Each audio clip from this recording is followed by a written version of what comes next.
যাই হোক, আমরা আমার বেশি জ্ঞান দিয়ে লাভ নেই, আমরা একটা একটা করে ফাইলাম পড়ে নিই। প্রথমটা যেটা পড়বো সেটা হচ্ছে পরিফেরা। পরিফেরা সম্পর্কে আমরা অনেক কথা জানি, তাই সেই কথাগুলোর মধ্যে আমরা ঢুকছি না। যে পরিফেরা কি কি জানি পরিফেরা সম্পর্কে, পরিফেরার কি কি ক্যারেক্টার জানি? হ্যাঁ হ্যাঁ, এগুলো জানি না, যেটা পড়েছি আগের দিন সেটা বলতে পারছি না। চারটে ক্যারেক্টার পরিফেরার। আর সিমেট্রি কি?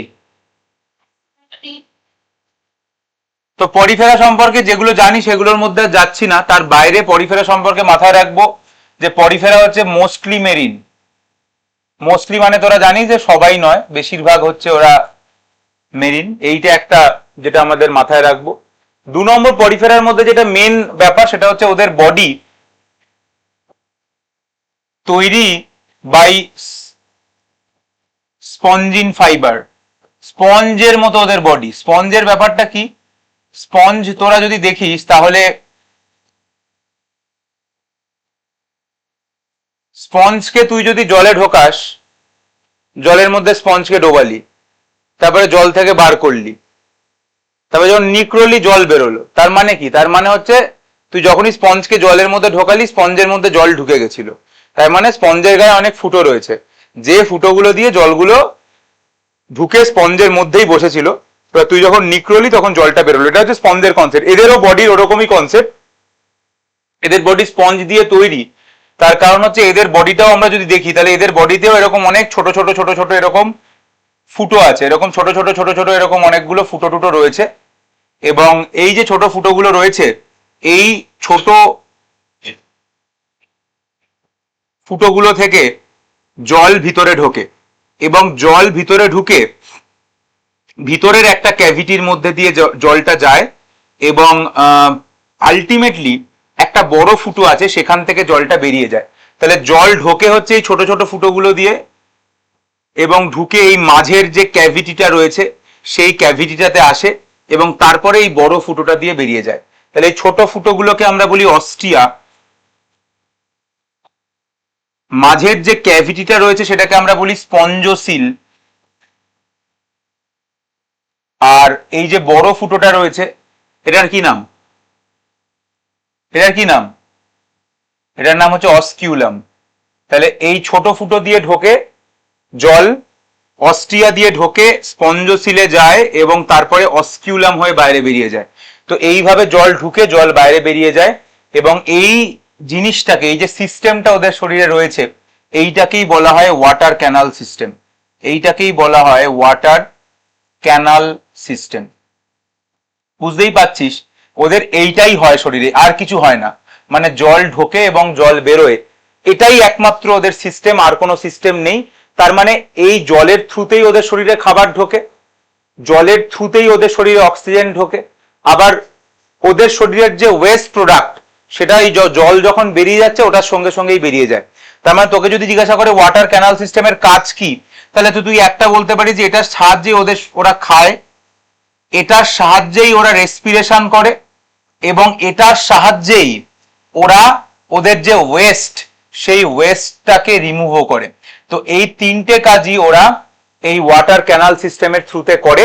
সেটা হচ্ছে অস্ট্রিয়া দিয়ে ঢোকে, স্পঞ্জোসিল হয়ে অস্কিউলাম হয়ে বাইরে বেরিয়ে যায়। এবার এই যে ওদের স্পঞ্জোসিল রয়েছে, এই স্পঞ্জোসিলের এখানে কিছু স্পেশাল সেল রয়েছে যার গায়ে এরকম ফ্ল্যাজেলা থাকে। তো এরকম স্পেশাল সেল রয়েছে যার গায়ে এরকম ফ্ল্যাজেলা থাকে। তো এই যে সেলগুলো এখানে দেখতে পাওয়া যায়, এই সেলগুলোর নাম হচ্ছে কলার সেল। এই সেলগুলোর নাম হচ্ছে কলার সেল বা কোয়ানোসাইট। এবং অবভিয়াসলি যেটা বললাম যে এই প্রত্যেকটা সেল হচ্ছে ফ্ল্যাজেলেটেড সেল। প্রত্যেকটা সেল হচ্ছে ফ্ল্যাজেলেটেড সেল। প্রত্যেকটা সেল হচ্ছে ফ্ল্যাজেলেটেড সেল। এর বাইরে আর কি জানতে হবে? এর বাইরে আর যেটা জানতে হবে যে পরিফেরারা ছেলে আর মেয়ে আলাদা নয়। তো ছেলে মেয়ে আলাদা না হলে তাকে আমরা কি বলি? তো এরা হচ্ছে হার্মাফ্রোডাইট। ঠিক আছে, এরা ছেলে আর মেয়ে এদের আলাদা আলাদা নয়, এরা হচ্ছে হার্মাফ্রোডাইট।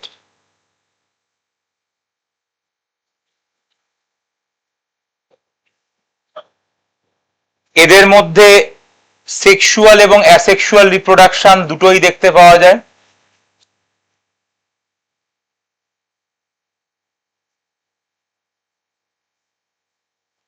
যে কোনো, আমি বলেছিলাম যে কোনো নন কর্ডাটা যারা, তাদের মধ্যে লার্ভাল স্টেজ দেখতে পাওয়া যায়। যদি লার্ভাল স্টেজ থাকে তাহলে ডেভেলপমেন্ট কিরকম হয়? Indirect development. তো এটা প্রত্যেকবার মনে রাখার দরকার নেই, কারণ ইনডাইরেক্ট ডেভেলপমেন্ট সমস্ত নন কর্ডাটার মধ্যেই দেখতে পাওয়া যায়। তো এদের মধ্যে ইনডাইরেক্ট ডেভেলপমেন্ট দেখতে পাওয়া যায়, সেক্সুয়াল অ্যাসেক্সুয়াল দু রকমের রিপ্রোডাকশন দেখতে পাওয়া যায়। এরা হার্মাফ্রোডাইট হয় এবং এদের যে ডাইজেশন, সেই ডাইজেশনটা ইন্ট্রাসেলুলার ডাইজেশন হয়। এদের মধ্যে ইন্ট্রাসেলুলার ডাইজেশন দেখতে পাওয়া যায়, ইন্ট্রাসেলুলার ডাইজেশন দেখতে পাওয়া যায়। এবার এই যে এতগুলো কথা বললাম, এর মধ্যে মেনলি একটাই জিনিস হচ্ছে সব থেকে ইম্পর্টেন্ট, সেটা হচ্ছে কি মনে হয় পরিফেরার কোন ক্যারেক্টারটা সব থেকে ইম্পর্টেন্ট? ওয়াটার ক্যানাল সিস্টেম, যেটার থ্রুতে ওরা বেঁচে রয়েছে, যেটার থ্রুতে ওদের সবকিছু চলছে। তো ওয়াটার ক্যানাল সিস্টেম হচ্ছে ওদের সব থেকে ইম্পর্টেন্ট জিনিস। এবং ওয়াটার ক্যানাল সিস্টেমের কি কাজ, এবং ওয়াটার ক্যানাল সিস্টেমের সঙ্গেই এই সেলটা রিলেটেড, যেটার নাম হচ্ছে কলার সেল বা কোয়ানোসাইট, তাই সেটার কথাও আমাদেরকে মাথায় রাখতে হবে। তার বাইরে বাকি সেক্সুয়াল অ্যাসেক্সুয়াল দু রকমের রিপ্রোডাকশন হয় বা ইনডাইরেক্ট ডেভেলপমেন্ট, এগুলো মোটামুটি বেশিরভাগ নন কর্ডাটার মধ্যেই এই ক্যারেক্টারগুলো দেখতে পাওয়া যায়। তাই এগুলো যে খুব স্ট্রাইকিং ক্যারেক্টার তা নয়, স্ট্রাইকিং ক্যারেক্টার হচ্ছে এই ওয়াটার ক্যানাল সিস্টেম। তো পরিফেরা বললেই দুটো পয়েন্টই মাথায় প্রথমে স্ট্রাইক করবে, যে পরিফেরার মধ্যে ওয়াটার ক্যানাল সিস্টেম দেখতে পাওয়া যায় এবং ওয়াটার ক্যানাল সিস্টেমের সঙ্গে একটা সেল রিলেটেড, যে সেলটার নাম হচ্ছে কোয়ানোসাইট। তো এই হচ্ছে পরিফেরা সম্পর্কে যেটুকু মাথায় রাখতে হবে। তো পরিফেরা সম্পর্কে আমরা অলরেডি এর বাইরে জানি যে পরিফেরা, তার মধ্যে সেলুলার লেভেল অর্গানাইজেশন দেখতে পাওয়া যায়, পরিফেরারা অ্যাসিমেট্রিক্যাল হয়, পরিফেরারা ডিপ্লোব্লাস্টিক হয়। আর ডিপ্লোব্লাস্টিক যেহেতু, তার মানে সিলোম থাকার প্রশ্নও নেই। তাই এই জিনিসগুলো আমরা পরিফেরা সম্পর্কে জানি। এবং তার বাইরে ওয়াটার ক্যানাল সিস্টেম এবং কোয়ানোসাইট। সেক্সুয়াল অ্যাসেক্সুয়াল রিপ্রোডাকশন দুটোই বেশিরভাগ নন কর্ডাটার মধ্যেই হয়, তাই এটা নিয়ে অত মাথা ঘামানোর দরকার নেই। ডেভেলপমেন্ট ইনডাইরেক্ট সমস্ত নন কর্ডাটার মধ্যেই হয়। তাই যদি কোনো নন কর্ডাটার মধ্যে শুধু সেক্সুয়াল রিপ্রোডাকশন দেখতে পাওয়া যায়, আমরা সেখানে একটু গুরুত্ব দেব। বা কোথাও যদি দেখি যে ইনডাইরেক্ট ডেভেলপমেন্ট নয়, তাহলে আমরা সেখানে গুরুত্ব দেব। ঠিক আছে? তো এই জিনিসগুলোকে মাথায় রাখতে হবে। আর এটা ইন্ট্রাসেলুলার ডাইজেশনই দেখতে পাওয়া যায় মেনলি। ওগুলো মেনলি গুরুত্বপূর্ণ না, মেনলি বারবার বলছি গুরুত্বপূর্ণ হচ্ছে এই দুটো পয়েন্ট, হচ্ছে মেনলি গুরুত্বপূর্ণ। তিনটে এক্সাম্পল বলেছিলাম পড়তে, একটা হচ্ছে সাইকন, একটা স্পঞ্জিলা, আর একটা ইউস্পঞ্জিয়া। তো তিনটে এক্সাম্পল, সাইকনকে সাইফা বলে, ইউস্পঞ্জিয়াকে বাথ স্পঞ্জ বলে, আর স্পঞ্জিলাকে ফ্রেশ ওয়াটার স্পঞ্জ বলে। তো আমি আর এক্সাম্পল গুলো লিখে টাইম নষ্ট করব না। তো এই এক্সাম্পল গুলো রয়েছে এনসিইআরটি তে, তিনটে রয়েছে, তিনটেই পড়তে হবে, তার বাইরে পড়তে হবে না। এই ফ্রেশ ওয়াটার স্পঞ্জ মানে এরা হচ্ছে সমুদ্রে থাকে না, এরা মিষ্টি জলে থাকে। তো এটা হচ্ছে প্রথম ফাইলাম পরিফেরা। ডান, বোঝা গেল? বোঝার কিছুই নেই এখানে। এরপরে 2 নম্বর ফাইলাম হচ্ছে নিডেরিয়া। 2 নম্বর ফাইলাম হচ্ছে নিডেরিয়া। নিডেরিয়ার সিটা উচ্চারণ হয় না, আমি আগের দিনই বলেছি। তো নিডেরিয়াকে আমরা আরেকটা নামেও চিনি, তার নাম হচ্ছে সিলেন্টেরেটাও বলা হয় একে। তো নিডেরিয়া বা সিলেন্টেরেটা, তো নিডেরিয়া বা সিলেন্টেরেটা। তো মেন কি মনে রাখতে হবে, দেখ অলরেডি আবারও বলছি, আগের ক্যারেক্টার গুলো তুই জানিস যে এদের মধ্যে কি লেভেল অর্গানাইজেশন দেখতে পাওয়া যায়? টিস্যু। এদের সিমেট্রি, এদের মধ্যে রেডিয়াল সিমেট্রি দেখতে পাওয়া যায়। আগের দিনের পড়া যদি না করিস তাহলে আর কিছু করার নেই, মানে পিছিয়েই যাবি, আর কিছু করতে পারবি না।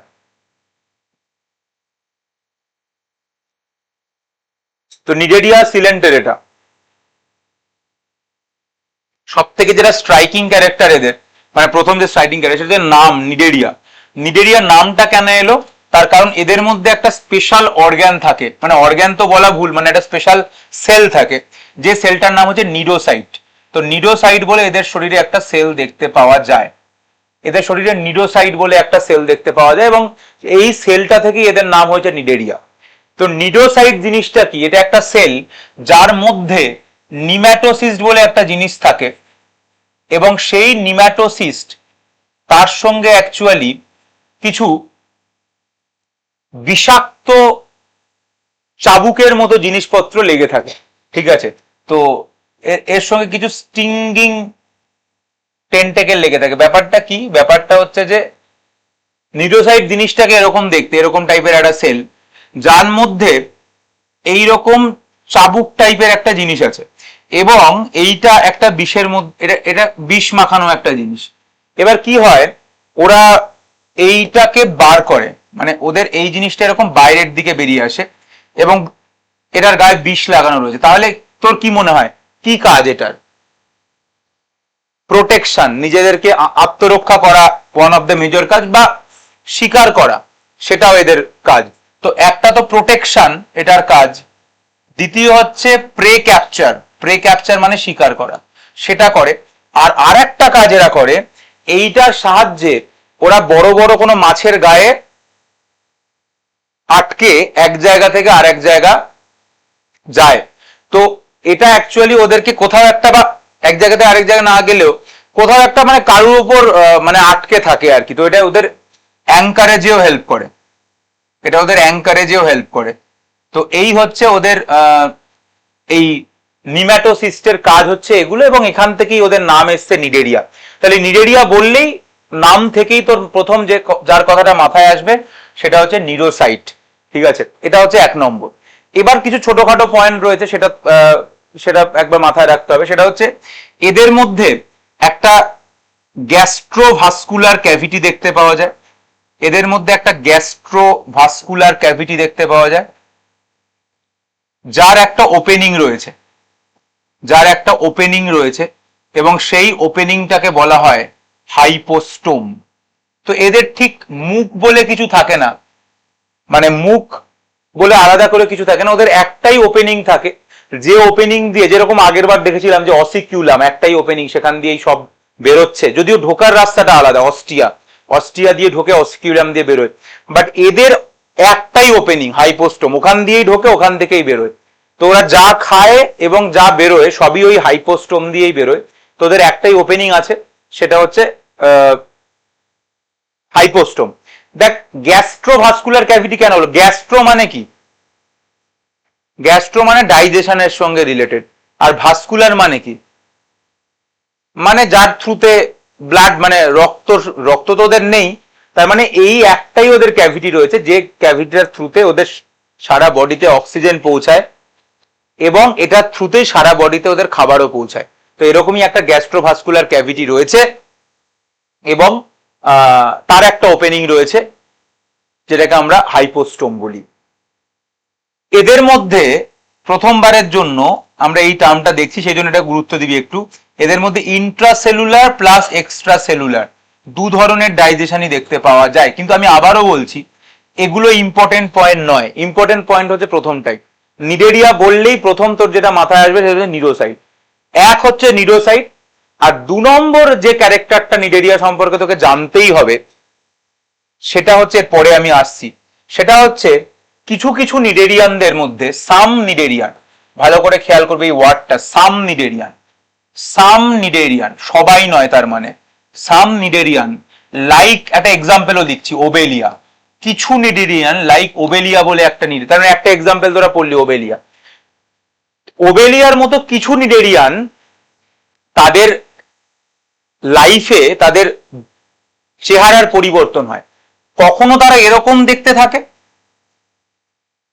যেটা একটা জায়গাতে ফিক্সড, সেসাইল, এবং এইরকম সিলিন্ড্রিক্যাল এরকম একটা স্ট্রাকচার তৈরি হয়, এবং কখনো ওরা ফ্রি সুইমিং এরকম ছাতার মতো দেখতে হয়, কখনো ওরা এরকম ফ্রি সুইমিং ছাতার মতো দেখতে হয়। মানে একই প্রাণী, একই অ্যানিমেল, ওবেলিয়ার কথা যেরকম বলছি, সব নিডেরিয়ানরা দেখায় না, কিছু নিডেরিয়ান কখনো এরকম দেখতে হয়, কখনো ওরকম দেখতে হয়। তো এই যে একবার এরকম দেখতে একবার ওরকম দেখতে, এটা তোরা ক্লাস 10-এ পড়েছিস হয়তো ফার্নের ব্যাপারে, যে কখনো ওরা স্পোরোফাইটের মতো দেখতে, কখনো ওরা গ্যামেটোফাইটের মতো দেখতে, সম্ভবত বাংলায় মনে হয় রেণুধর, লিঙ্গধর, দুরকম মানে ওদের ফেজ আছে জীবনে, কখনো ওরা স্পোরোফাইটিক, কখনো ওরা গ্যামেটোফাইটিক। তো এখানেও কিছু মানে এই নিডেরিয়ান গুলো কখনো এরকম দেখতে, কখনো ওরকম দেখতে। এইরকম যখন ওরা দেখতে হয়, যেটা সেসাইল মানে এক জায়গায় ফিক্স, এই ফেজটাকে বলা হয় পলিপ ফেজ। আর যখন ওরা এইরকম দেখতে, এই ফেজটাকে বলা হয় মেডুসা ফেজ। এবং এদের মধ্যে অল্টারেশন অফ জেনারেশন হয়, এদের মধ্যে অল্টারেশন অফ জেনারেশন হয়, জনুক্রম যেটা তোরা পড়েছিলিস ফার্নে, ওখানে যেরকম স্পোরোফাইটিক এবং গ্যামেটোফাইটিকের মধ্যে একটা অল্টারেশন অফ জেনারেশন হয়, এখানেও পলিপ এবং মেডুসার মধ্যে একটা অল্টারেশন অফ জেনারেশন হয়। এবং পলিপ থেকে মেডুসা তৈরি হয় অ্যাসেক্সুয়াল রিপ্রোডাকশনের মাধ্যমে, এবং মেডুসা থেকে পলিপ হয় সেক্সুয়াল রিপ্রোডাকশনের মাধ্যমে। তার মানে বুঝতে পারলি পরিফেরার মধ্যেও যেরকম সেক্সুয়াল অ্যাসেক্সুয়াল দু রকমের রিপ্রোডাকশন দেখতে পাওয়া যায়, নিডেরিয়ার মধ্যেও সেক্সুয়াল অ্যাসেক্সুয়াল দু রকমের রিপ্রোডাকশন দেখতে পাওয়া যায়। কিন্তু ইম্পর্টেন্ট ব্যাপার বারবার বলছি, সাম নিডেরিয়ান, সবাই নয়। যেরকম তোরা হাইড্রার ছবি পড়েছিস, হাইড্রা হচ্ছে একটা নিডেরিয়া, তো হাইড্রা ছবিটা তোদের কি মাথায় আসে? হাইড্রা বললে, হাইড্রা বললে তোর এরকমই একটা ছবি মাথায় আসে, তাই না? বা তুই যখন জেলিফিশের কথা বলিস, জেলিফিশ, জেলিফিশ হচ্ছে একটা নিডেরিয়ান, তুই জেলিফিশের কিন্তু এরকম টাইপেরই একটা স্ট্রাকচার তোর মাথায় আসে। তুই কি হাইড্রার কখনো এরকম ছবি দেখেছিস, বা জেলিফিশের কখনো এরকম ছবি দেখেছিস? তার মানে হাইড্রার মধ্যে অল্টারেশন অফ জেনারেশন নেই, বা জেলিফিশের মধ্যে অল্টারেশন অফ জেনারেশন নেই। তার মানে নিডেরিয়া মানেই যে সবাই অল্টারেশন অফ জেনারেশন দেখাবে তা নয়, কিছু নিডেরিয়ানরা অল্টারেশন অফ জেনারেশন দেখায়, তার একটা এক্সাম্পল হচ্ছে ওবেলিয়া, কিন্তু সব নিডেরিয়ানরা দেখায় না। এই যে অল্টারেশন অফ জেনারেশন, এর একটা স্পেশাল নাম আছে, এটাকে বলা হয় মেটাজেনেসিস, এটাকে বলা হয় মেটাজেনেসিস। তাহলে পরিফেরা বলতে যেরকম ওয়াটার ক্যানাল সিস্টেম আর কোয়ানোসাইট, নিডেরিয়া বললে নিডোসাইট আর মেটাজেনেসিস, এই দুটোই হচ্ছে দুটো স্ট্রাইকিং ফিচার। কিন্তু আমি আবারও বলছি, এই শব্দটাতে খেয়াল করবি, সব নিডেরিয়ানদের মধ্যে কিন্তু মেটাজেনেসিস দেখতে পাওয়া যায় না।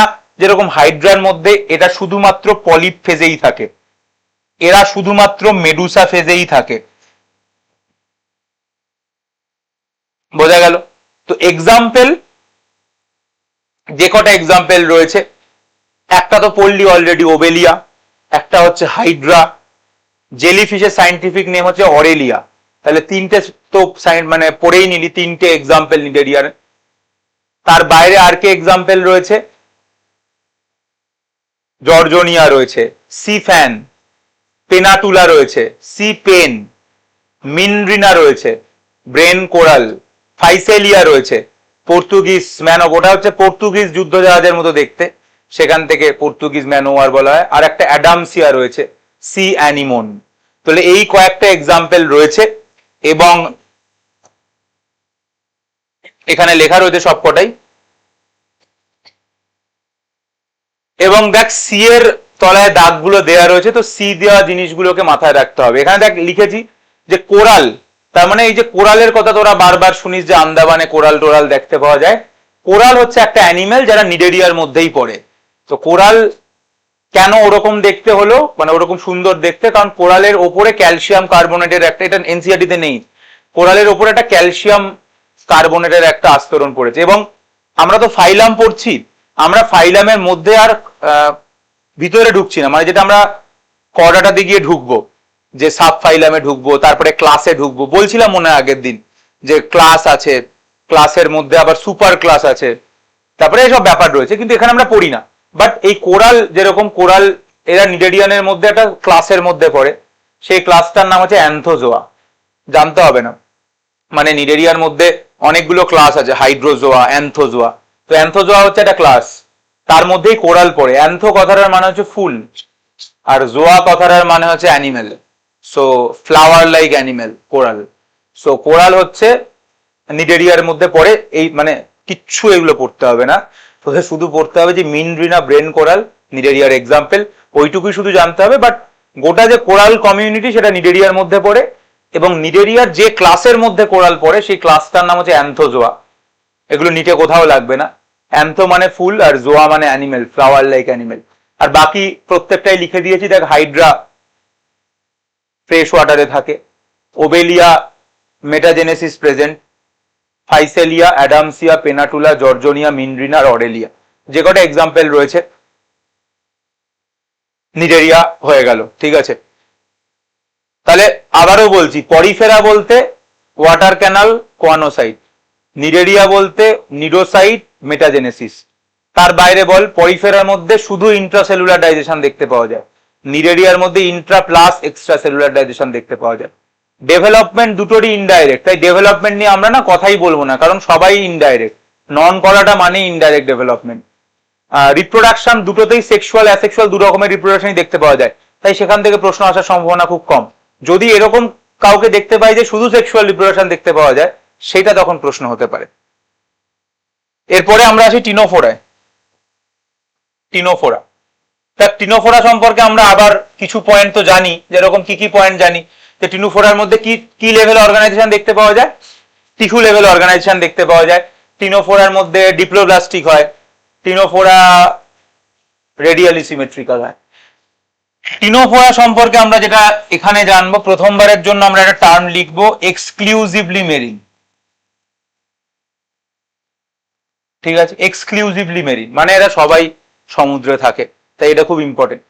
এটা একটা ট্রিক বলছি, মানে এটা আমি দেখেছি এনসিআরটি বা মানে পড়তে গিয়ে আমি নিজেই বার করেছি, আমি দেখেছি এনসিআরটিতে যে সমস্ত অ্যানিমেলদের সম্পর্কে লেখা রয়েছে এক্সক্লুসিভলি মেরিন কথাটা, যাদের সম্পর্কে এটা লেখা রয়েছে তাদের মধ্যেই আমি দেখেছি লেখা রয়েছে তাদের মধ্যে এক্সটার্নাল ফার্টিলাইজেশন দেখতে পাওয়া যায়।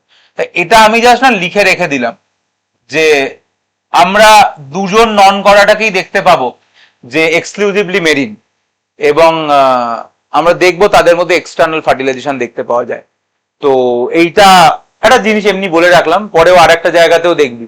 তো যাই হোক, এরা এক্সক্লুসিভলি মেরিন হয়, এবং এইটা একটা মাথায় ঢুকিয়ে রাখবি, এক্সক্লুসিভলি মেরিন যারা হয় তাদের মধ্যে এক্সটার্নাল ফার্টিলাইজেশন দেখতে পাওয়া যায়। মানে এটা কোনো সম্পর্ক নেই, কিন্তু এটা তোদের মনে রাখার জন্য বললাম।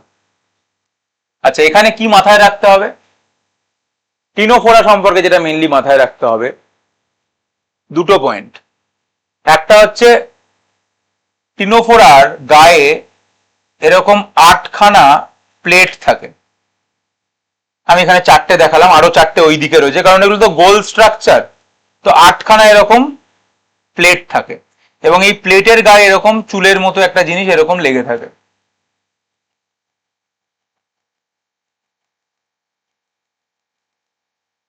এইটা হচ্ছে 8 রোজ অফ কোম প্লেট থাকে। কোম মানে চিরুনি, তো চিরুনির মতোই দেখতে অনেকটা। এবং এগুলো কি? এগুলো হচ্ছে সিলিয়া। এগুলো হচ্ছে সিলিয়া। তার মানে সিলিয়া কিসে হেল্প করে লোককে? সিলিয়া কিসে হেল্প করে? মুভমেন্টে হেল্প করে। তো এদের সিলিয়া দেখতে পাওয়া যায়, এবং 8 রোজ অফ কমপ্লেট দেখতে পাওয়া যায়, সিলিয়া দেখতে পাওয়া যায়, এবং কমপ্লেট গুলো সিলিয়া দিয়ে তৈরি। তাহলে টিনোফোরার এটাই হচ্ছে মেন পয়েন্ট, যে 8 রোজ অফ কমপ্লেট দেখতে পাওয়া যায়, সিলিয়া দিয়ে তৈরি। আর একটা হচ্ছে এরা যখন সমুদ্রেই থাকে তো এদের গা থেকে আলো বেরোয়। ঠিক আছে, তো এইটাকে বলা হয় বায়োলুমিনিসেন্স। বায়ো মানে এটা যেহেতু বায়ো, আর লুমিনিসেন্স মানে আলো, তো বায়োলুমিনিসেন্স প্রেজেন্ট, এদের মধ্যে আলো দেখতে পাওয়া যায়। প্রথমবারের জন্য একটা ইম্পর্টেন্ট পয়েন্ট, সেই জন্য এটাকে একটু অন্য রঙে লিখছি, অনলি সেক্সুয়াল রিপ্রোডাকশন দেখতে পাওয়া যায়। প্রথমবারের জন্য আমরা দেখছি কোনো অ্যাসেক্সুয়াল রিপ্রোডাকশনের ব্যাপার নেই, অনলি সেক্সুয়াল রিপ্রোডাকশন দেখতে পাওয়া যায়।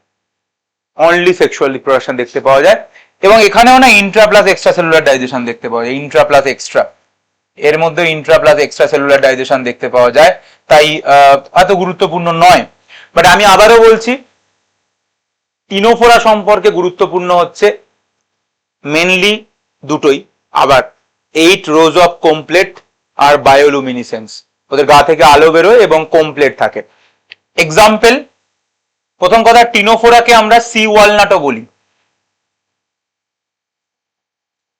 তো একটা সি দিয়ে নাম এলো, দুটো এক্সাম্পল করতে হয়, একটা হচ্ছে টিনোপ্ল্যানা আর একটা হচ্ছে প্লুরোব্রেকিয়া।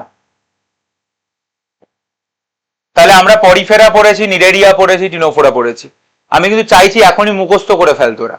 তাহলে পরিফেরাতে দুটো, ওয়াটার ক্যানাল সিস্টেম, কোয়ানোসাইট। নিডেরিয়াতে নিডোসাইট, মেটাজেনেসিস। টিনোফোরাতে কমপ্লেট, বায়োলুমিনিসেন্স। তার বাইরে কি কোনো এক্সট্রা পয়েন্ট যেটা মাথায় রাখার মতো আছে? পরিফেরাতে সেরকম খুব একটা নেই, নিডেরিয়াতে আছে গ্যাস্ট্রোভাস্কুলার ক্যাভিটি বলে একটা জিনিস রয়েছে, আর টিনোফোরাতে অনলি সেক্সুয়াল রিপ্রোডাকশন দেখতে পাওয়া যায়। এটা একটা বেশ অন্যরকম জিনিস আর কি। তাহলে পরিফেরা, নিডেরিয়া, টিনোফোরা হয়ে গেল। এইবার আমরা একটু অ্যাডভান্সড অ্যানিমেলে আসছি, যেটা হচ্ছে কৃমি, প্ল্যাটিহেলমিন্থ।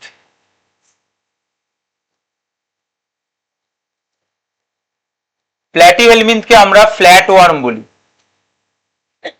চ্যাপ্টা কৃমি। ফ্ল্যাট মানে হচ্ছে চ্যাপ্টা। আচ্ছা, চ্যাপ্টা কখন আমি কাউকে চ্যাপ্টা বলবো? আমাদের বডির দুটো সারফেস থাকে। কি কি সারফেস থাকে? সামনের দিকটা কি সারফেস বলে, আর পিছন দিককে? তাহলে চ্যাপ্টা কাকে বলবো? যাদের ডরসাল আর ভেন্ট্রালের মধ্যে কোনো গ্যাপ নেই। বুঝেছিস তো? চ্যাপ্টা কাকে বলবো? চ্যাপ্টা আমরা কোন জিনিসটাকে বলি? যাদের ডরসাল আর ভেন্ট্রালটার মধ্যে গ্যাপ খুব কম, যেটা মানে এরকম একটা জিনিস, সেটাকে তো চ্যাপ্টা বলি না। চ্যাপ্টা কাকে বলি? যার এদিক ওদিকের মধ্যে গ্যাপ কম। যেরকম তুই ভাব, একটা পাতা, একটা পাতা কিন্তু চ্যাপ্টা অ্যাকচুয়ালি, কারণ পাতার এই সারফেস আর ওই সারফেসের মধ্যে গ্যাপ তো খুব মিনিমাম, তাই তো? বা পাতা মানে গাছের পাতা, গাছের পাতারও এই সারফেস আর ওই সারফেসের মধ্যে তো গ্যাপ খুব কম। কিংবা টেপ, যে টেপ দিয়ে মেজার করা হয়, এখানেই রয়েছে। বাহ, এই যে টেপ, তো এই যে টেপের এই টেপটা চ্যাপ্টা না? এদিক আর এদিকের মধ্যে তো কোনো নেই, কোনো গ্যাপ নেই তো। তাহলে এইগুলোতে চ্যাপ্টা জিনিস। তাহলে চ্যাপ্টা কথাটার মানে হচ্ছে, এই বেঞ্চটার কত মাপ তো একবার দে ওই ছেলেদেরকে, বেঞ্চটার এটা একবার একটু মাপ তো কতটা? 6 ফুট মনে হয়, দেখে নেবে। 6 ফুট। আর এটা চওড়াটা দেখ, এদিক থেকে এদিকে, এটা মনে হয় 17 ইঞ্চি মতো আসবে। 17 ইঞ্চি মানে 1.5 ফুটের একটু কম আসবে।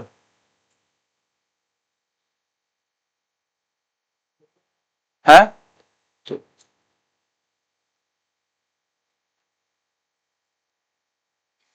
তো প্ল্যাটিহেলমিন তার মানে ফ্ল্যাট কথাটার মানে কি?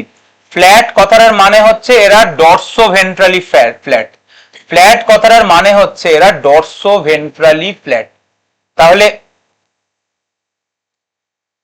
প্ল্যাটিহেলমিনরা কি করে মেনলি? প্ল্যাটিহেলমিনরা মেনলি, দেখ প্ল্যাটিহেলমিন সম্পর্কে তুই কিন্তু অনেক কিছু জানিস, আমি সেইগুলোর মধ্যে আর যাচ্ছি না। কি কি জানিস প্ল্যাটিহেলমিন সম্পর্কে? প্ল্যাটিহেলমিন ট্রিপ্লোব্লাস্টিক হয়। প্ল্যাটিহেলমিনদের মধ্যে বাইল্যাটারাল সিমেট্রি দেখতে পাওয়া যায়। প্ল্যাটিহেলমিনদের সিলোম থাকে না, এবং প্ল্যাটিহেলমিনদের মধ্যে অর্গ্যান লেভেল অফ অর্গানাইজেশন দেখতে পাওয়া যায়। এগুলো তোরা জানিস কিন্তু। তাহলে ডরসোভেন্ট্রালি ফ্ল্যাট প্ল্যাটিহেলমিন। তাহলে প্ল্যাটিহেলমিন কৃমি তো, তো কৃমিরা কিভাবে বেঁচে থাকে? তো এরা হচ্ছে আমাদের শরীরের মধ্যে যায় এবং ইন্টেস্টাইনের সঙ্গে অ্যাটাচ করে আমাদের থেকে খাবার সংগ্রহ করে। তো এরা যেহেতু শরীরের ভিতরে গিয়ে খাবার সংগ্রহ করে, তাই এদেরকে আমরা বলি এন্ডো প্যারাসাইট। তো এরা হচ্ছে এন্ডো প্যারাসাইট, এবং এরা যে আমাদের পেটের মধ্যে যায় এবং আমাদের থেকে খাবার শোষে, তাহলে সেটা কার থ্রুতে শোষে? তো এদের মধ্যে কিছু হুক থাকে, যে হুকের সাহায্যে ওরা আটকে থাকে, আর সাকার থাকে, যে সাকারের সাহায্যে ওরা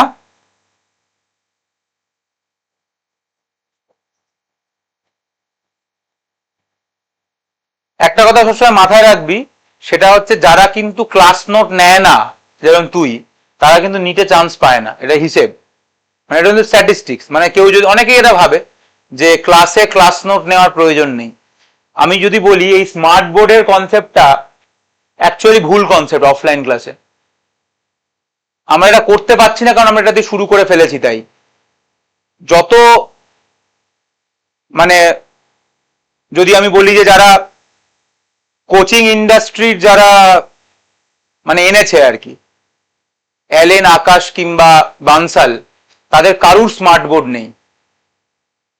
দেখবি এটা তুই, তাদের যদি কোনো কোটার অফলাইন ক্লাসের ছবি দেখিস, এই 3টে ইনস্টিটিউটের কথা বলছি, বানসাল মানে যারা একদম মানে যারা শুরু করেছিল আর কি, আকাশ বল, অ্যালেন বল, বা এদের বল, এদের দেখবি কারুর স্মার্ট বোর্ড নেই। কেন জানিস?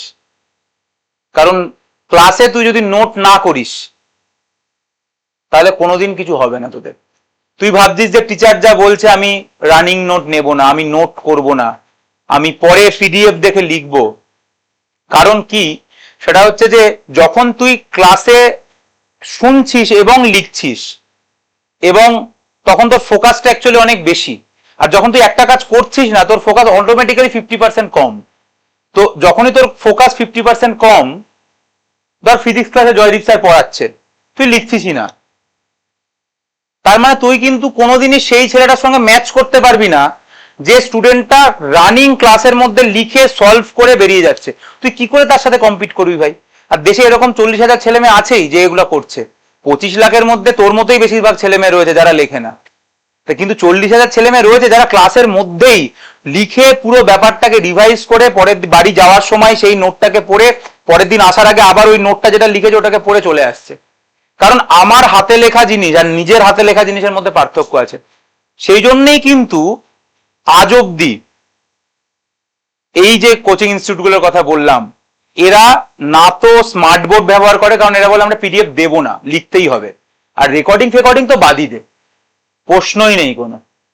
কারণ অফলাইন ক্লাসের অল্টারনেট হয় না, online is not online class দিয়ে কোনোদিন র্যাঙ্কার তৈরি হয় না। র্যাঙ্ক সবসময় বেরোয় অফলাইন ক্লাস থেকে। এবং সেটা কেন বেরোয়, তার কারণ হচ্ছে একটা স্টুডেন্ট অনেক বেশি তৈরি হয়, কারণ সে এখানে সে জানে এটা ওয়ান টাইম। আমি এই ক্লাসটা যদি এখন না বুঝি, আমি আর কোনোদিন এই ক্লাসটা পাবো না। কিন্তু অনলাইনে মেন্টালিটিটাই তৈরি হয়ে যায় যে আমি লাইভ ক্লাস করবো না আজকে, পরে দেখে নেবো, রেকর্ডিং তো রয়েছে। এবং ওই রেকর্ডিং আর কোনোদিন দেখা হয় না। ভাবে যে ঠিক আছে, আমার কাছে তো পিডিএফ আছেই, আমার কাছে তো রেকর্ডিং ক্লাস আছেই, আমি দেখবো, দেখে নেবো, আমাদের সময় তো আছেই, প্রচুর সময় আছে, দেখে নেবো।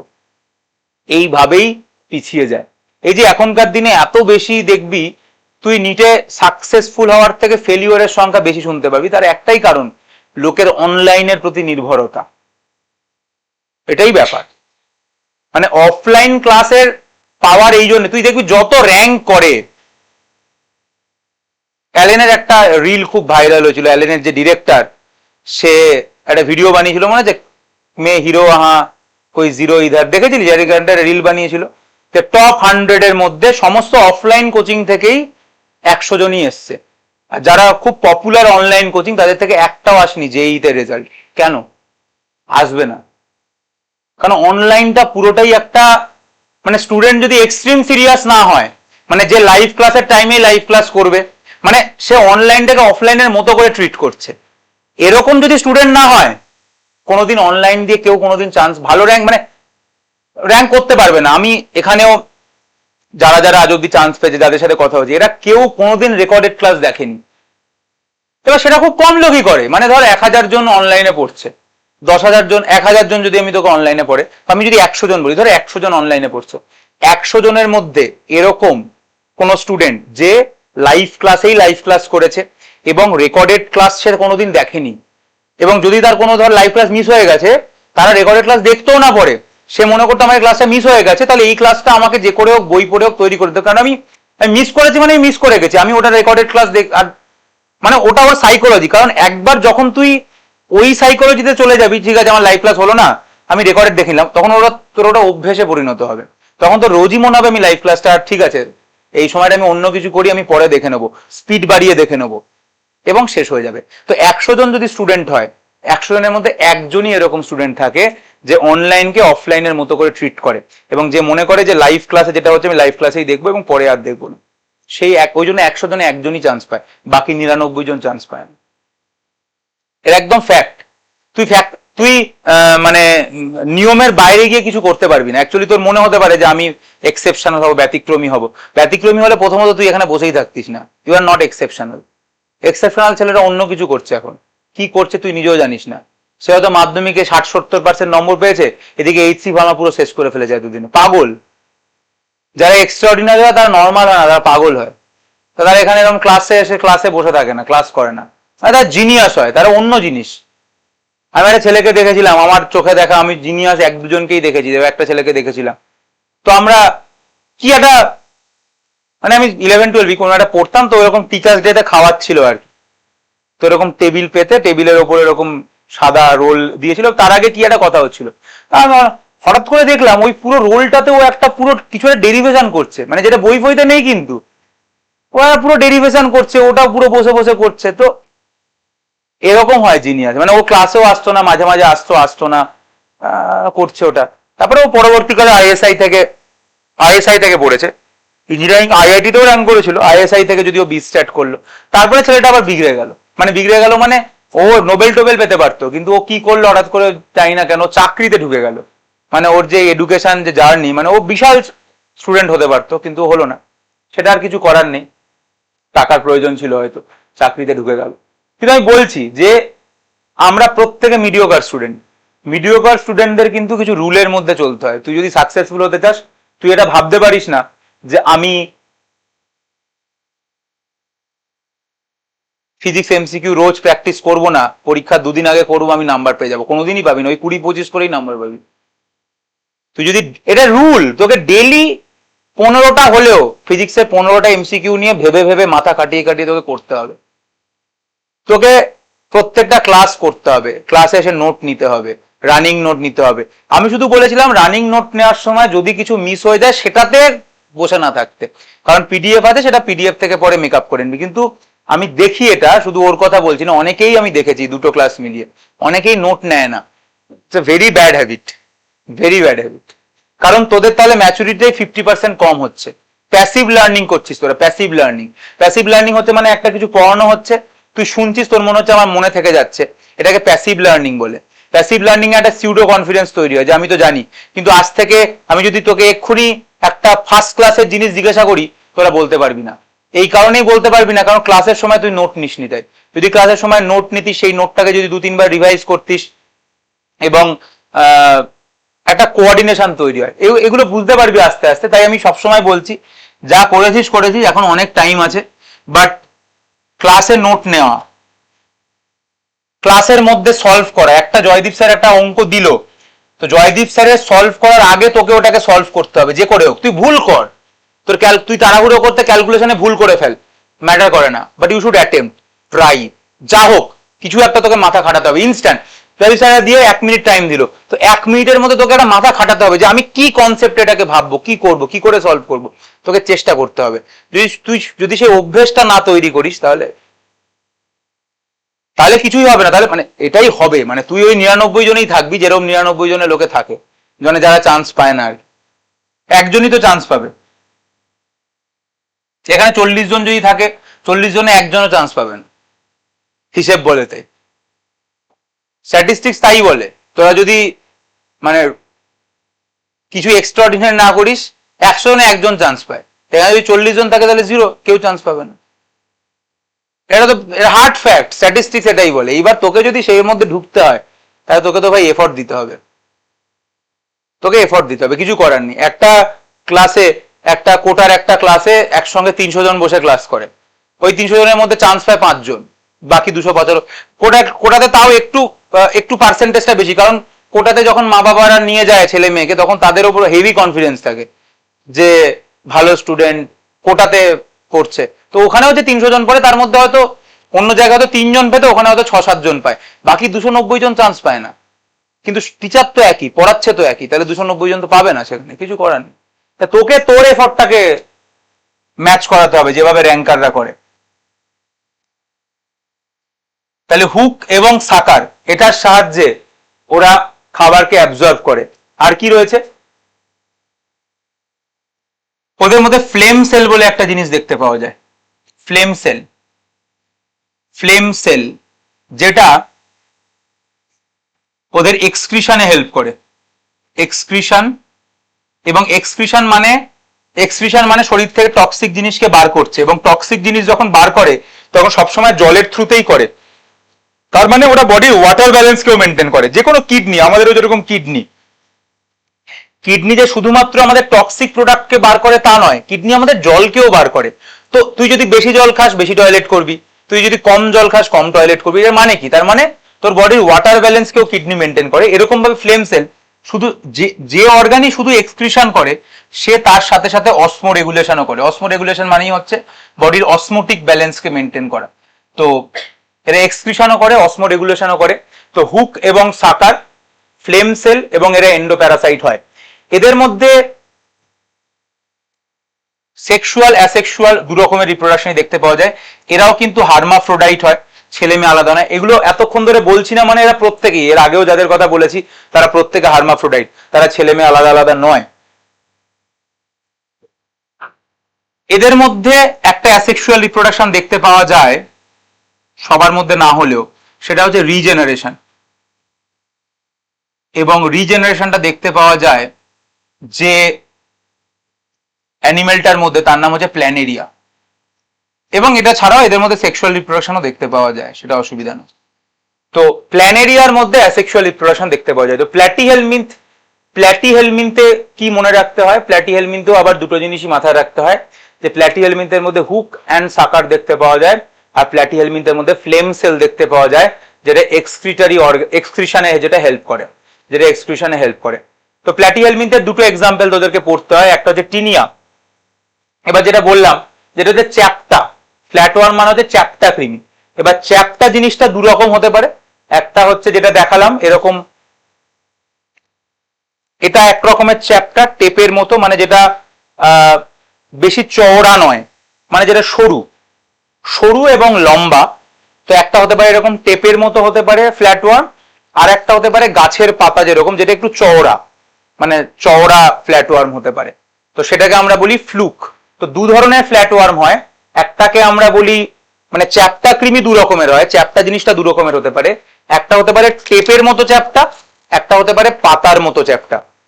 তো টেপের মতো চ্যাপ্টাকে আমরা বলি টেপওয়ার্ম, আর পাতার মতো চ্যাপ্টাকে আমরা বলি ফ্লুক। তো দুটো এক্সাম্পল, দুটোর একটা একটা করে রয়েছে। টিনিয়া যেটা হচ্ছে টেপওয়ার্ম। এবার টিনিয়া সোলিয়াম আছে, সেগুলো তোদের সিলেবাসে নেই, তবুও তোদের বোর্ডসের জন্য বলে দিই। টিনিয়ার দুটো এক্সাম্পল রয়েছে, একটা হচ্ছে টিনিয়ার অনেক এক্সাম্পল রয়েছে, বাট দুটো বলি আপাতত। টিনিয়া সোলিয়াম, টিনিয়া সোলিয়াম হচ্ছে শুয়োরের শরীরে থাকে, এটাকে আমরা পর্ক টেপওয়ার্ম বলি। আর টিনিয়া স্যাজিনেটা, সেটা গরুর শরীরে থাকে, সেটাকে আমরা বিফ টেপওয়ার্ম বলি। তো টিনিয়া সোলিয়াম আর টিনিয়া স্যাজিনেটা এরা হচ্ছে টেপওয়ার্ম। আর ফ্যাসিওলা এটা হচ্ছে ফ্লুক, মানে এটাকে পাতার মতো দেখতে, তো এটা হচ্ছে ফ্লুক, লিভারে থাকে। ফ্যাসিওলা হচ্ছে লিভার ফ্লুক। তো দুটো এক্সাম্পল তোদেরকে পড়তে হবে, টিনিয়া আর ফ্যাসিওলা। এবং প্ল্যানেরিয়ার কথা যেটা অলরেডি বলেছি, যেটার মধ্যে রিজেনারেশন দেখতে পাওয়া যায়। তো এনসিআরটি তে তিনটে এক্সাম্পলই লেখা রয়েছে অ্যাবাউট দ্য প্ল্যাটিহেলমিন। তাহলে আমি আরেকবার রিভাইজ করাচ্ছি, বারবার বলছি। Porifera, water canal system, choanocyte. Cnidaria, cnidocyte আর metagenesis. Ctenophora, comb plate bioluminescence. Platyhelminth, hook and sucker এবং ফ্লেম সেল। তো এইগুলো হচ্ছে প্ল্যাটিহেলমিন অব্দি আমরা এলাম।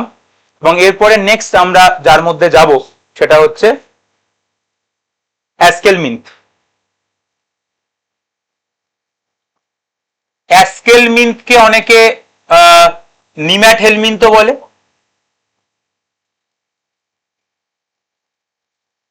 এবং এটাকে চলতি কথা রাউন্ড ওয়ার্ম বলে। রাউন্ড ওয়ার্ম মানে কিন্তু গোল নয়, রাউন্ড ওয়ার্ম মানে হচ্ছে এই তারের মতো, এই যে তারটা আগেটা ছিল টেপের মতো, আর রাউন্ড ওয়ার্ম হচ্ছে এটা। এবার এটা তোর বলবি এটা রাউন্ড করে, এটা রাউন্ড, তুই যদি এটাকে কাটিস তাহলে ক্রস সেকশনটা তো গোল, এটা চোং একটা সিলিন্ডার, তো এটা একটা বেসিক্যালি। তো এটা তুই যদি কাটিস তাহলে এটা গোল। তাহলে রাউন্ড ওয়ার্ম হচ্ছে এরকম, মানে যেটা ক্রস সেকশনটা গোল। তো এটা হচ্ছে অ্যাস্কেলমিন্থ আর নিম্যাটহেলমিন্থ, যেটাকে আমরা রাউন্ড ওয়ার্ম বলি। আচ্ছা, রাউন্ড ওয়ার্মের আবারও কি কি পয়েন্ট আশা করা যায়, বারবার বলবো না। কি কি? Triploblastic, bilateral symmetry, organ system, এবং সব থেকে ইম্পর্টেন্ট, এবং এটাই কিন্তু অ্যাস্কেলমিন্থের সব থেকে ইম্পর্টেন্ট ক্যারেক্টার, ওটাই যেটা আমরা অলরেডি পড়ে ফেলেছি অ্যাস্কেলমিন্থের। এই জন্য এটাকে আমি আরেকবার মেনশন করলাম, কারণ এটাই হচ্ছে এদের সব থেকে ইম্পর্টেন্ট ক্যারেক্টার, যে এদের মধ্যে সিউডোসিলোম দেখতে পাওয়া যায়। এর বাইরে আর কি রয়েছে অ্যাস্কেলমিন্থে, এটা তো আমরা জানি আগে থেকে। নতুন কি জানবো সেটা হচ্ছে প্রথমবারের জন্য এখানে দুটো জিনিস দেখতে পাওয়া যায়। এক হচ্ছে কমপ্লিট ডাইজেস্টিভ সিস্টেম দেখতে পাওয়া যায়, যেটা এতক্ষণ কোথাও দেখতে পাওয়া যায়নি। একটা কমপ্লিট ডাইজেস্টিভ সিস্টেম দেখতে পাওয়া যায়। With a muscular ফ্যারিংস।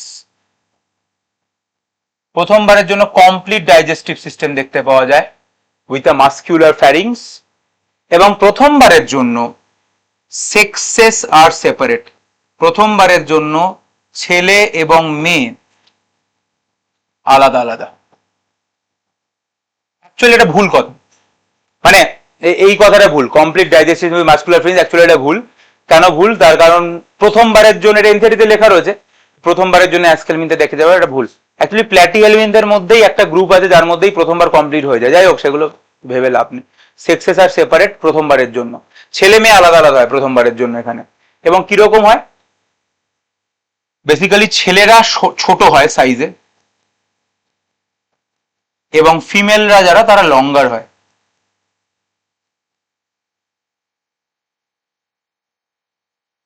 এবং এদের এক্সক্রিশনের জন্য এক্সক্রিটারি টিউব বলে একটা জিনিস থাকে, এক্সক্রিটারি টিউব, সেটা থাকে হচ্ছে এদের এক্সক্রিশনের জন্য। এক্সক্রিটারি টিউব থাকে ফর এক্সক্রিশন। তাহলে আমি বলবো অ্যাসকেলমিনতে দুটো জিনিসই ইম্পর্টেন্ট, একটা হচ্ছে complete digestive system with a muscular pharynx, আর দুই হচ্ছে ছেলে মেয়ে আলাদা আলাদা প্রথমবারের জন্য। ডায়োসিয়াস হয়, ফার্স্ট টাইম এরা ডায়োসিয়াস হয়। তিনটে এক্সাম্পল পড়তে হয়, এনসিইআরটি তে তিনটে এক্সাম্পল রয়েছে। প্রথমটা হচ্ছে অ্যাসক্যারিস, যেটা হচ্ছে কমন রাউন্ড ওয়ার্ম, সাধারণ গোলকৃমি, অ্যাসক্যারিস কমন রাউন্ড ওয়ার্ম। সেকেন্ড হচ্ছে উচের এরিয়া, উচের এরিয়া ব্যাংক্রফটি, ব্যাংক্রফটি রফটি ওসব নেই, সো উচের এরিয়া শুধু। তো উচের এরিয়া হচ্ছে যারা ফাইলেরিয়া করে, তো সেটাকে আমরা ফাইলেরিয়াল ওয়ার্ম বলি। আর একটা হচ্ছে অ্যাঙ্কাইলোস্টোমা, মাটিতে থাকে, খালি পায়ে যারা হাঁটে তাদের ওই পা ভেদ করে ভিতরে ঢোকে, তো সেটাকে হুকওয়ার্ম বলে, অ্যাঙ্কাইলোস্টোমা, এবং পা দিয়ে ঢুকে লাংসে চলে যায় এবং ভয়ঙ্কর বাজে অসুখ। তো এই জন্য খালি পায়ে হাঁটা উচিত নয় মাটিতে। তো অবভিয়াসলি বেশিরভাগ যারা চাষ টাস করে তাদের মধ্যেই এই টাইপের রোগগুলো দেখতে পাওয়া যায়, অ্যাঙ্কাইলোস্টোমার কথা বলছি আর কি। তো তিনটে এক্সাম্পল রয়েছে, অ্যাসক্যারিস, উচেরেরিয়া এবং অ্যাঙ্কাইলোস্টোমা। এবং যেরকম বললাম, ছেলেরা সাইজে ছোট হয়, মেয়েরা সাইজে বড় হয়। তো ছেলেরা এরকম দেখতে, মেয়েরা বড় হয়। এবং তিনটে এক্সাম্পল, অ্যাসক্যারিস, উচেরেরিয়া এবং অ্যাঙ্কাইলোস্টোমা, কমন রাউন্ড ওয়ার্ম, ফাইলেরিয়াল ওয়ার্ম আর হুকওয়ার্ম।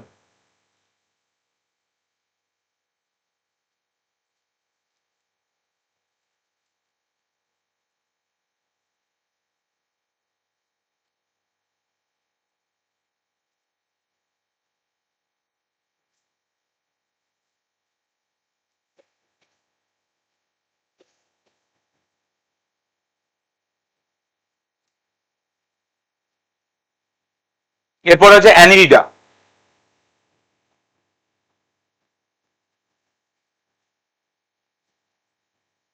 আবারও অ্যানিলিডার নামটা কোথা থেকে এসছে? অ্যানিলিডার নামটা এসছে অ্যানিউলাস কথাটা থেকে।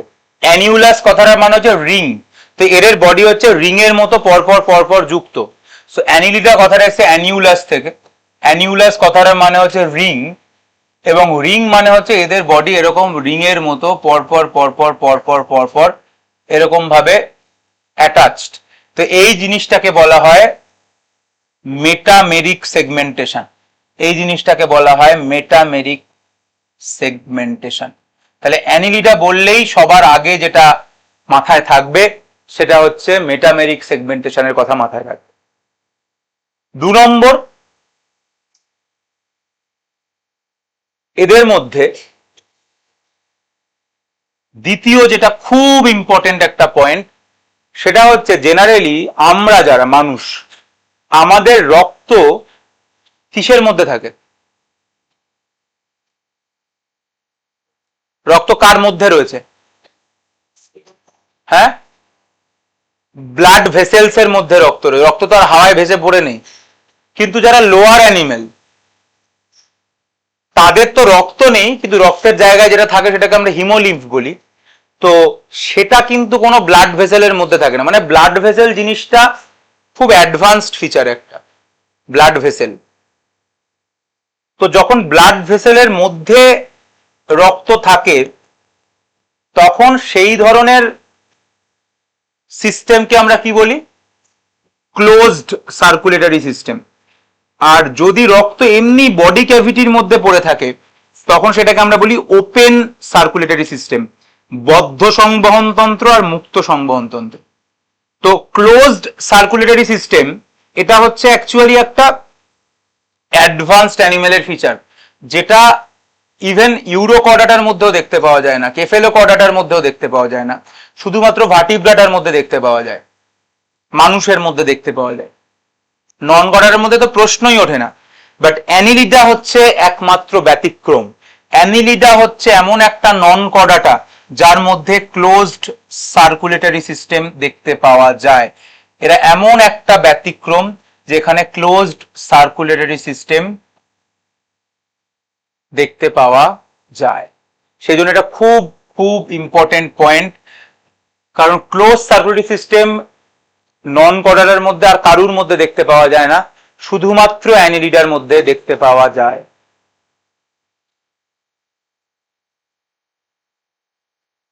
আমি যখন পড়াবো মানে নন কর্ডাটা এবং কর্ডাটার ডিফারেন্স, তখন আমি বলবো আমরা মানুষরা কি, মানুষ কর্ডাটা না নন কর্ডাটা?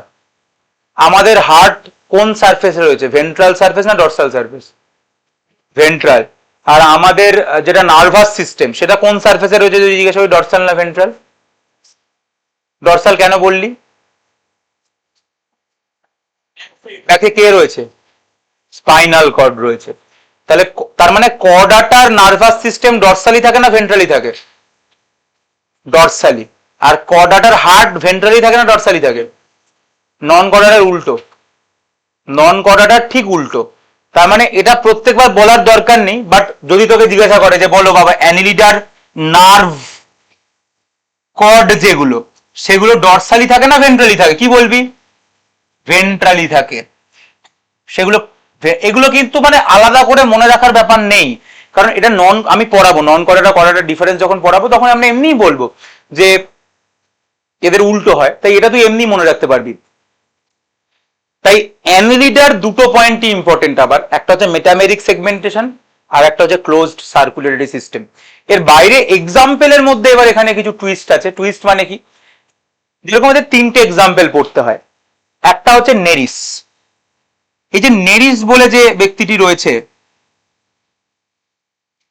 নেরিস ছেলে এবং মেয়ে আলাদা আলাদা হয়। তার মানে নেরিস কিরকম, ডায়োসিয়াস না মনোসিয়াস? ডায়োসিয়াস। এবং নেরিস জলে থাকে, নেরিস থাকে জলে, এবং জলে সাঁতার কাটার জন্য ওদের বডির সাইডে এইরকম কিছু জিনিসপত্র থাকে, এগুলোকে বলা হয় প্যারাপোডিয়া। তাহলে প্যারাপোডিয়ার সাহায্যে নেরিস সাঁতার কাটে জলের মধ্যে। আর নেরিস ছাড়া আরো দুজন এখানে প্রাণী রয়েছে, একটা হচ্ছে আর্থওয়ার্ম মানে কেঁচো, আর একটা হচ্ছে জোঁক মানে লিচ। এই দুজন কিন্তু হার্মাফ্রোডাইট হয়। অর্থাৎ অ্যানিলিডার মধ্যে আমরা দেখতে পেলাম যে অ্যানিলিডার মধ্যে ডায়োসিয়াসও আছে, অ্যানিলিডার মধ্যে মনোসিয়াসও আছে। তাহলে অ্যানিলিডার এক্সাম্পল গুলোকে একটু আমাদেরকে মাথায় রাখতে হবে, কে মনোসিয়াস কে ডায়োসিয়াস। আদারওয়াইজ মেনলি যেটা মাথায় রাখতে হবে যে মেটামেরিক সেগমেন্টেশন এবং ক্লোজ সার্কুলেটরি সিস্টেম। এবং আমরা বারবার প্ল্যাটিহেলমিন থেকে শুরু করছি এক্সক্রিশনের কথা বলা, যে প্ল্যাটিহেলমিনের এক্সক্রিশন কে, ফ্লেম সেল। অ্যাস্কেলমিনতে কাকে দেখলাম? বাহ, প্যাসিভ গ্ল্যান্ডিং যদি এই অবস্থাটা, তো খুব চাপ। একটু আগে বললাম, ভুলে গেছে, এক্সক্রিটারি টিউব, এক্সক্রিটারি টিউব। তাহলে এখানেও একটা এক্সক্রিটারি অর্গান দেখতে পাওয়া যায়, সেটার কি নাম? কেঁচোর এক্সক্রিটারি অর্গান কে পড়েছিস তোরা ছোটবেলা থেকে? Nephridia, nephridia. তাহলে এটা হচ্ছে এদের এক্সক্রিটারি অর্গান, এদের এটা হচ্ছে এক্সক্রিটারি অর্গান নেফ্রিডিয়া।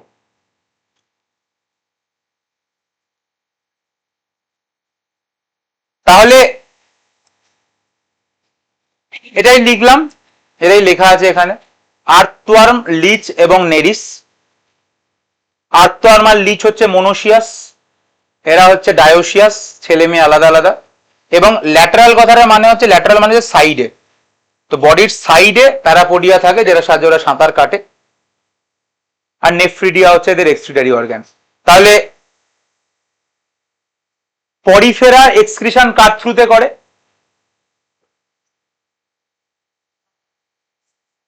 পরিফেরার এক্সক্রিশন কার থ্রুতে হয়? Water canal system. নিডেরিয়া টিনোফোরাতে আমরা সেভাবে আলোচনা করিনি। প্ল্যাটিহেলমিন্থের এক্সক্রিশন কার থ্রুতে হয়? কার থ্রুতে হয়? প্ল্যাটিহেলমিন্থে কে করে? Flame sell, flame. অ্যাস্কেলমিন্থে এখানে এনেলিডা নেফ্রিডিয়া। এবার আর্থ্রোপোডা।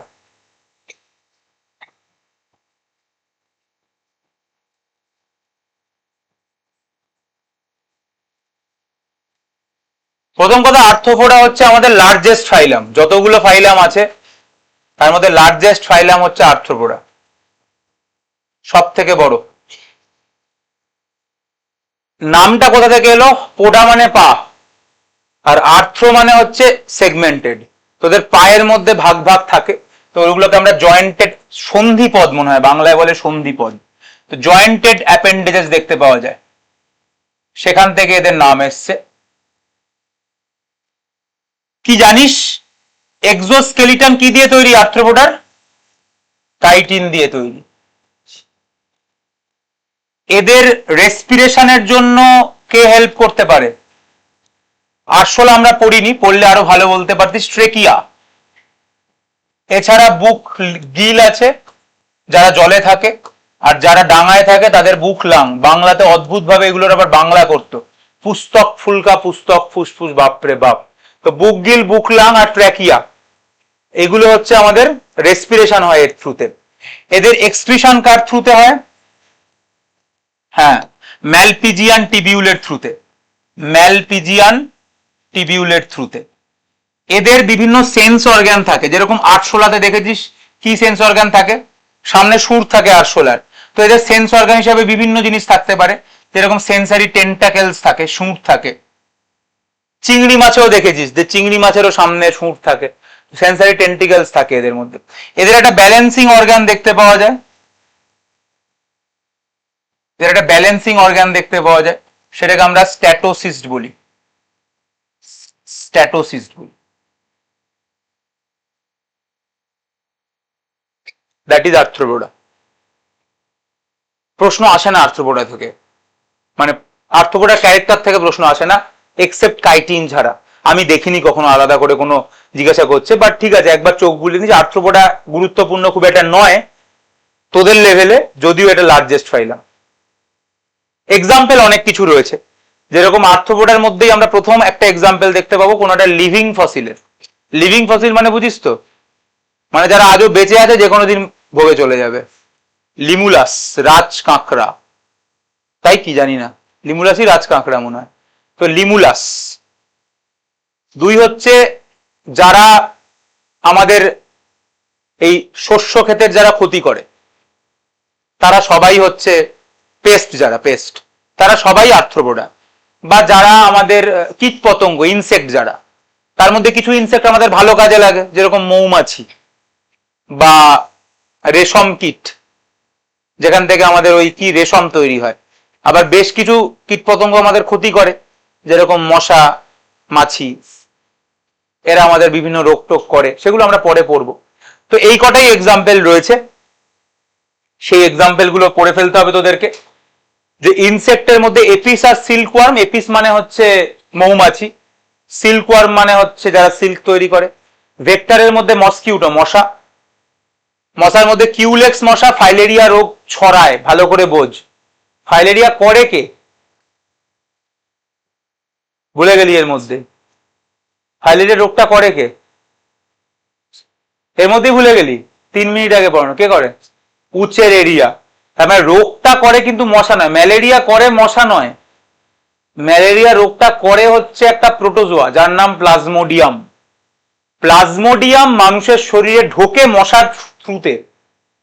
মশার পেটের মধ্যে প্লাজমোডিয়াম থাকে, তো মশা যখন কামড়ায় সেই প্লাজমোডিয়াম মানুষের শরীরে ঢোকে বলে ম্যালেরিয়া হয়। অনেক তুই লোককে জিজ্ঞাসা যদি করিস লোকেও বলবে ম্যালেরিয়া মশা করে, তুইও বলবি ম্যালেরিয়া মশা করে, তাহলে তোর আর তার মধ্যে কোনো পার্থক্য নেই। তাহলে মশা ম্যালেরিয়া করে না, মশা ম্যালেরিয়া যে করে তাকে মানুষের শরীরে ঢোকায়। তো অ্যানোফিলিস মশা সেটা করে ম্যালেরিয়া। আর এডিস ডেঙ্গু চিকুনগুনিয়া, তো এডিস মশা ডেঙ্গু চিকুনগুনিয়া করে না। ডেঙ্গু চিকুনগুনিয়াটা কি জানিস? কি ডেঙ্গু চিকুনগুনিয়াটা কি জানিস না? আর তুই না এটাই জানিস না যে ডেঙ্গু চিকুনগুনিয়াটা কি, জিনিসটা কি, কি জিনিস ডেঙ্গু চিকুনগুনিয়া? তোর তো বলা উচিত, সেটাও বলতে পারবে। ডেঙ্গু চিকুনগুনিয়া কি জিনিস জানিস না? তাই এগুলো ভাইরাস, এক একটা এগুলো একটা ভাইরাস। ডেঙ্গু ভাইরাস শুনিসনি কখনো? ডেঙ্গু ভাইরাস এই কথাটা তো লোকে মনে হয় শুনেছে। তো ডেঙ্গু চিকুনগুনিয়া এগুলো হচ্ছে ভাইরাস, যে ভাইরাসগুলো মশার পেটে থাকে এবং মশা যখন কামড়ায় সেই ভাইরাসটা মানুষের শরীরে ঢোকে। ম্যালেরিয়া একটা রোগ, যে রোগটা করে প্লাজমোডিয়াম নামের একটা প্রোটোজোয়া। তো মশা যখন কামড়ায় প্লাজমোডিয়ামটা মানুষের শরীরে ঢোকে। এবং ফাইলেরিয়া করে উচেরেরিয়া, তো উচেরেরিয়ার লার্ভা মশার পেটে থাকে এবং মশা যখন কামড়ায় তখন উচেরেরিয়া মানুষের শরীরে ঢোকে। তো মশা মাছি, লিমুলাস হচ্ছে লিভিং ফসিল, আর লোকাস্টা হচ্ছে গ্রেগোরিয়াস পেস্ট। তো এই যে কটা এক্সাম্পল রয়েছে আর্থ্রোপোডার, সে কটা এক্সাম্পল তোকে ক্ষতি করে। তো এই কটা এইটুকুই জানতে হবে। তোরা এতদিন তার মানে ভাবতিস যে মশাই ম্যালেরিয়া করে, হ্যাঁ, কিন্তু তোরা কিন্তু প্লাজমোডিয়াম নামটাও শুনেছিস। তাহলে কি ভাবতিস? মানে কিছুই ভাবতিস না, এমনি মুখস্থ করতিস যে মশাও করে প্লাজমোডিয়ামও করে। তো কোনোদিন মনে হলো না যে প্লাজমোডিয়ামটা কি আর মশাটা কি? তো কোনোদিন জিজ্ঞাসা করলেন স্যার আপনি বলছেন মশা ম্যালেরিয়া করে, আবার বলছেন প্লাজমোডিয়াম ম্যালেরিয়া করে, তাহলে দুটো সত্যিটা কি? কখনো মনে হলো না?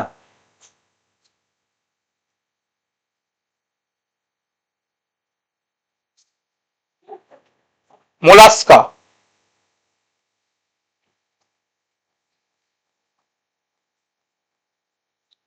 Second largest ফাইলাম।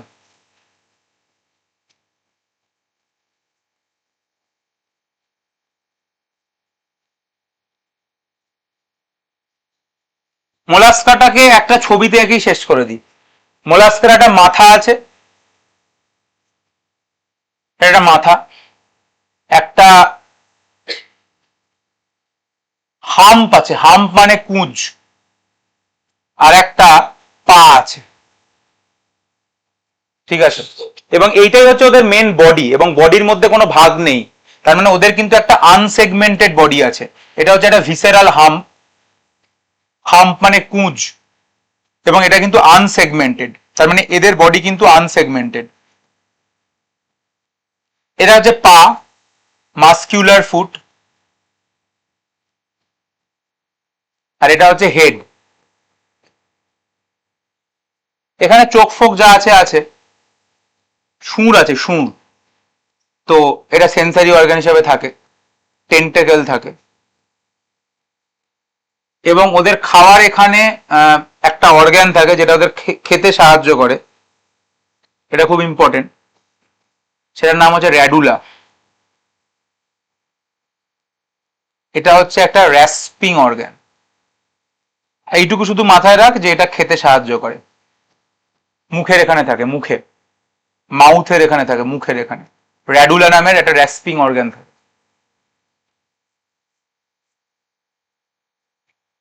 তো মোলাস্কা মানে শামুক।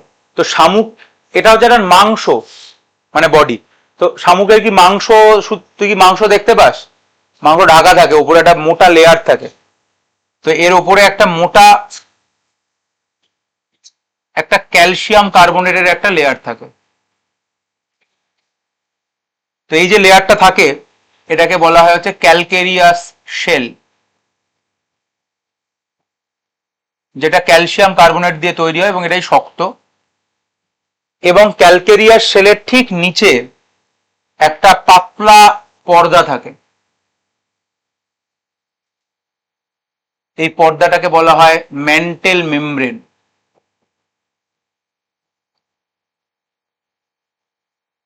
এবং ম্যান্টেল মেমব্রেন এবং ভিসারাল হাম্পের মাঝে একটা গ্যাপ আছে, এই গ্যাপটাকে বলা হয় মেন্টাল ক্যাভিটি। এবং এই মেন্টাল ক্যাভিটির মধ্যে গিল থাকে, গিল, যেটা ফেদারের মতো। খুব সহজভাবে এই ছবিটার মধ্যে বিভিন্ন পয়েন্ট করলাম, তোরা তোদের মতো করবি। খুব সহজভাবে বললে কিছুই, প্রশ্ন কি আসবে, কিছুই নেই। বডির তিনটে পার্ট, হেড, ভিসেরাল হাম্প আর ফুট, ঠিক আছে। হেডে দুটো জিনিস মাথায় রাখতে হয়, অ্যাকচুয়ালি একটা জিনিসই মাথায় রাখতে হয়, কারণ সুর আছে কি নেই জিজ্ঞাসা করবে না, একটাই জিনিস জিজ্ঞাসা করবে, সেটা র্যাডুলা। তো র্যাডুলা নামের একটা র্যাস্পিং অর্গান দেখতে পাওয়া যায় মুখে, তো হেড শেষ। ফুট থেকে কোনো প্রশ্ন করবে? করবে না। ভিসেরাল হাম থেকে কোনো প্রশ্ন করবে? একটাই প্রশ্ন করবে, যে ওটা আনসেগমেন্টেড হয়। ভিসেরাল হামকে কভার করে কে রাখে? ক্যালকেরিয়াস শেল, যারা ক্যালসিয়াম কার্বনেট দিয়ে তৈরি। ক্যালকেরিয়াস শেলের নিচের মেমব্রেনকে ম্যান্টেল মেমব্রেন। আর ম্যান্টেল মেমব্রেন আর হাম্পের মধ্যে যে ক্যাভিটি, সেটা হচ্ছে ম্যান্টেল ক্যাভিটি। যার মধ্যে কি থাকে এটা জিজ্ঞাসা করবে, তার মধ্যে গিল থাকে, যেটা ফেদারের মতো। এই মোলাস্কা থেকে প্রশ্ন আসে র্যাডুলা, মোলাস্কা থেকে প্রশ্ন আসে র্যাডুলা আর আনসেগমেন্টেড বডি। র্যাডুলা আসে, আনসেগমেন্টেড বডি আসে, আর মেন্টাল মেমব্রেন কোন ফাইলামের ক্যারেক্টার, এরকম একটা প্রশ্ন আসে। মেন্টাল কথাটা এর সাথে যে যুক্ত, ওই এই আমি এই তিনটে প্রশ্নই রেখেছি, র্যাডুলা, আনসেগমেন্টেড বডি, আর এই তোর মেন্টাল জিনিসটা কাদের মধ্যে দেখতে পাওয়া যায়, এই তিনটে জিনিসই রেখেছি, এর বাইরে খুব একটা আর কিছু দেখিনি। তো এর অনেকগুলো এক্সাম্পল রয়েছে। পাইলা, পাইলা মানে হচ্ছে অ্যাপেল স্নেল, যেটা আমরা দেখি।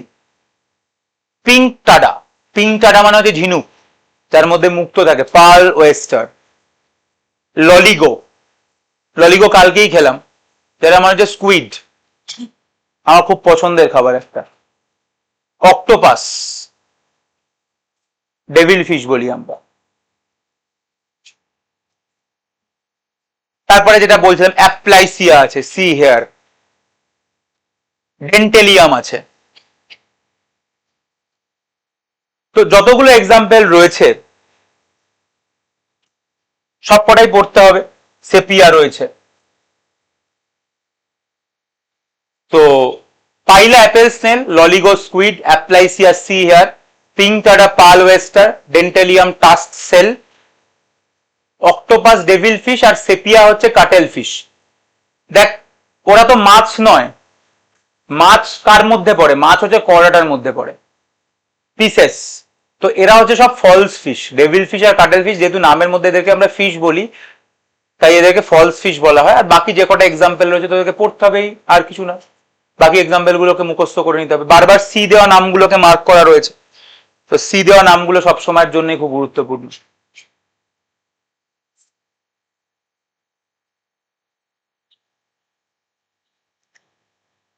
বোঝা গেল? ক্লিয়ার?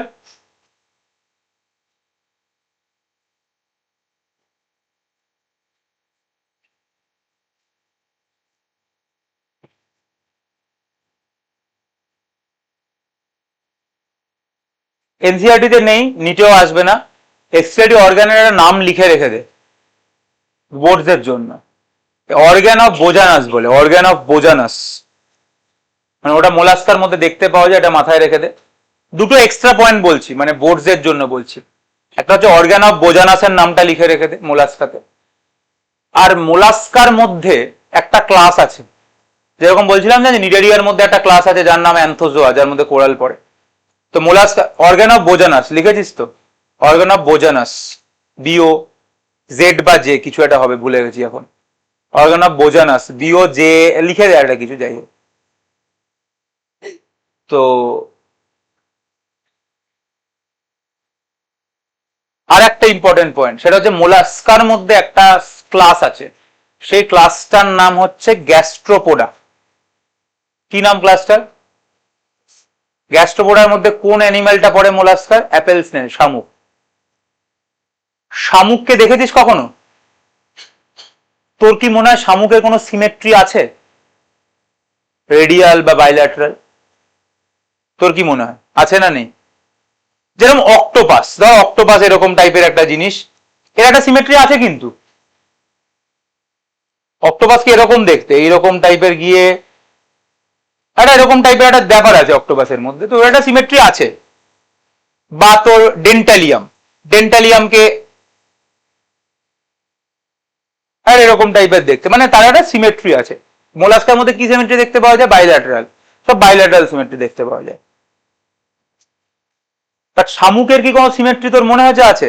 শামুক অ্যাসিমেট্রিক্যাল হয়, তো গ্যাস্ট্রোপোডা অ্যাসিমেট্রিক্যাল, এটা আর একটা ব্যতিক্রম। গ্যাস্ট্রো মানে মোলাস্কার মধ্যে এই শুধুমাত্র একটা ক্লাস গ্যাস্ট্রোপোডা, এরা অ্যাসিমেট্রিক্যাল। কিন্তু অ্যাসিমেট্রিক্যাল হলো কিভাবে, কেন হলো অ্যাসিমেট্রিক্যাল? তারও একটা কারণ আছে। তো অনেক বছর আগে এমসে, যখন এমসের আলাদা করে পরীক্ষা হতো, তখন প্রশ্নটা এসেছিল, আর সে 20-25 বছর আগে। কেন না, তার আগে অব্দি লোকে ওইটা পড়ে গেছিল যে গ্যাস্ট্রোপোডা হচ্ছে একটা ব্যতিক্রম যার মধ্যে অ্যাসিমেট্রিক্যাল হতো। তোরা প্রশ্ন করেছিল গ্যাস্ট্রোপোডা অ্যাসিমেট্রিক্যাল কেন, কি এমন হলো যে মোলাস্কার মধ্যে একজন হঠাৎ করে অ্যাসিমেট্রিক্যাল হয়ে গেল? তার কারণ গ্যাস্ট্রোপোডা ছিল এরকম অ্যানিমেল, বাইল্যাটারাল ছিল ওরা শুরুতে, মানে যখন ওরা জন্মেছে ওদের লার্ভাটা বাইল্যাটারাল ছিল, ঠিক যেরকম ইকাইনোডার্মাটা। সেখান থেকে ওরা এরকম ঘুরে গিয়ে পেঁচিয়ে ওরা অ্যাসিমেট্রিক্যাল হয়ে যায়। এই ঘোড়াটাকে বলা হয় টর্শন। তো ওদের অ্যাসিমেট্রিক্যাল হওয়ার কারণ হচ্ছে টর্শন। কোনোদিন প্রশ্ন আসবে না, কারণ প্রশ্ন কেন বোর্ডের জন্য আসবে বললাম, কারণ যে প্রশ্ন বানাবে সেটা জানে না, কিন্তু কিন্তু আনফর্চুনেটলি সে তো একটা বই থেকে টুকবে প্রশ্নটা, যদি টোকে। এবার বইতে তোরা যদি একটা এমসিকিউ বই খুলিস, ওরা তো এনসিআরটি থেকে প্রশ্ন করে না, ওরা ভুলভাল যেখান থেকে যা পেরেছে প্রশ্ন দিয়ে দিয়েছে। 50 বছর আগের প্রশ্ন যেগুলো এখন আর রেলিভেন্টই নয় সেগুলোও ঢুকিয়ে দিয়েছে। এবার যে প্রশ্ন বানাতে সে জানেই না যে এটা আদৌ এখন সিলেবাসে আছে না নেই, তো হয়তো ওর প্রশ্নটা দেখতে পেলো দিয়ে দিল। সেই জন্য বললাম যে টর্শন, টর্শনের জন্য গ্যাস্ট্রোপোডারা অ্যাসিমেট্রিক্যাল হয়।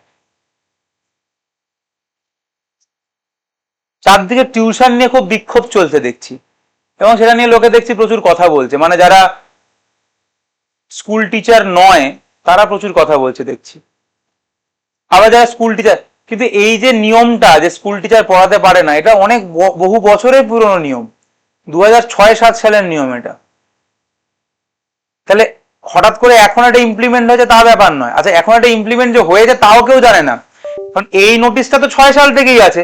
তাহলে 6 সাল থেকে যদি এটা না মানে, তাহলে এখনই বা মানছে কেন, বা কি হলো হঠাৎ করে সবাই রাস্তায় নেমে গার্জেনরা বলছে না পড়াতে দিতে হবে স্কুল টিচারদের। আবার যারা এমনি যারা ইউটিউবে পড়ায় তারা আবার বলছে, তারা আবার দেখছি তাদের এগেনস্টে বলছে তাদের কোনো যোগ্যতা নেই, হ্যানা তেনা, মানে বেআইনি কাজ করছে, খুব এত কিছু বলে, সত্যি ভালো লাগে, সবই কন্টেন্ট, কিন্তু আর কোনো লাভ নেই। মানে এই যে যারা আজকে ভিডিও বানাচ্ছে যে স্কুল টিচারদের সত্যি পড়ানো উচিত নয়, আর স্কুল টিচাররা পড়লেও যে স্টুডেন্টও পাচ্ছে, তাহলে না হলেও পাবে, তবুও কেন বলছে সব কথা? কিছু ভিডিও চলছে, এটা এখন ট্রেন্ডিং টপিক আর কি, তো সেটার উপর একটা ভিডিও বানাতে হবে, একটা কথা বলতে হবে। কিছু হয় না পৃথিবীতে, অনেক কিছু আনফেয়ার মনে হয় লোকের, তোরা ওটা দেখবি, আনফেয়ার অনেক কিছু দেখবি চোখের সামনে, আনফেয়ার জিনিসপত্র, কিন্তু পৃথিবী আনফেয়ার, পৃথিবী একদমই ফেয়ার নয়। তুই দেখবি তোর থেকে কম যোগ্য লোক তোর আগে বেরিয়ে যাচ্ছে, তুই কি করবি? কিছু করার নেই তো। তোর মনে হবে যে আমি মুখ্যমন্ত্রী হলে আরো ভালো কাজ করতে পারতাম, হবে না। তুই দেখবি যে এমন একটা লোককে এমন একটা ধর মন্ত্রিত্ব দেওয়া হয়েছে, সে সেটা সম্পর্কে কিছুই জানে না, তোর মনে হবে আমি তোর থেকে বেশি জানি, কিন্তু তুই সেটা পাবি না। তো সবকিছু পৃথিবীতে কিন্তু ফেয়ার হবে না। তুই দেখবি আমার সঙ্গে একটা ছেলে আমাদের মেডিকেল কলেজে পড়তো, 16 র্যাঙ্ক করেছিল, 16, ঠিক আছে, ভালো র্যাঙ্ক তো, টিভিতে ইন্টারভিউতে রেখেছিল তখন সেই সময়।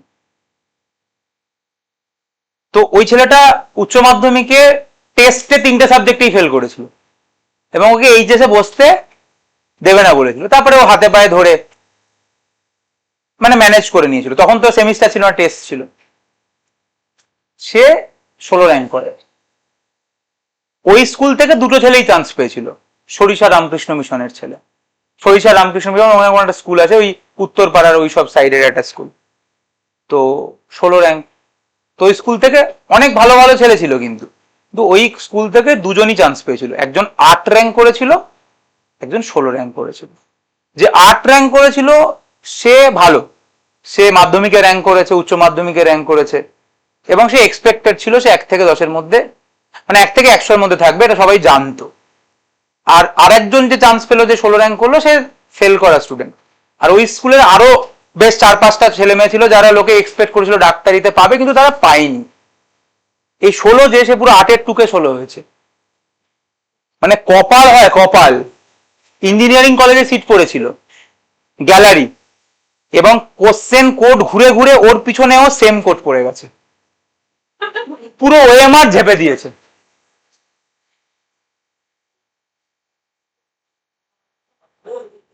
আনফেয়ার তো, তাহলে ওই যে বাকি যে ছেলে মেয়েগুলো হলো না।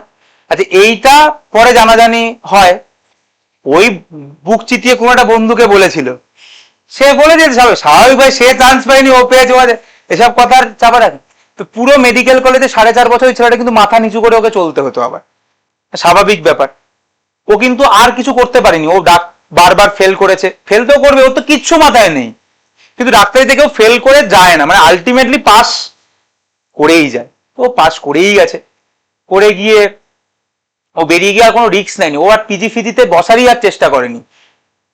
সরকারি চাকরি সেই সময়টা আমরা যখন বেরিয়েছি 2017-18-তে, তখন সরকারি চাকরি, মানে সরকারি চাকরি তখন এখন যেরকম চাকরি পাওয়া যাচ্ছে না, ওই সময়টা তো চাকরি তুই যদি বলিস তাহলে তোকে গিয়ে দিয়ে দিত একটা চাকরি, সরকারি চাকরি।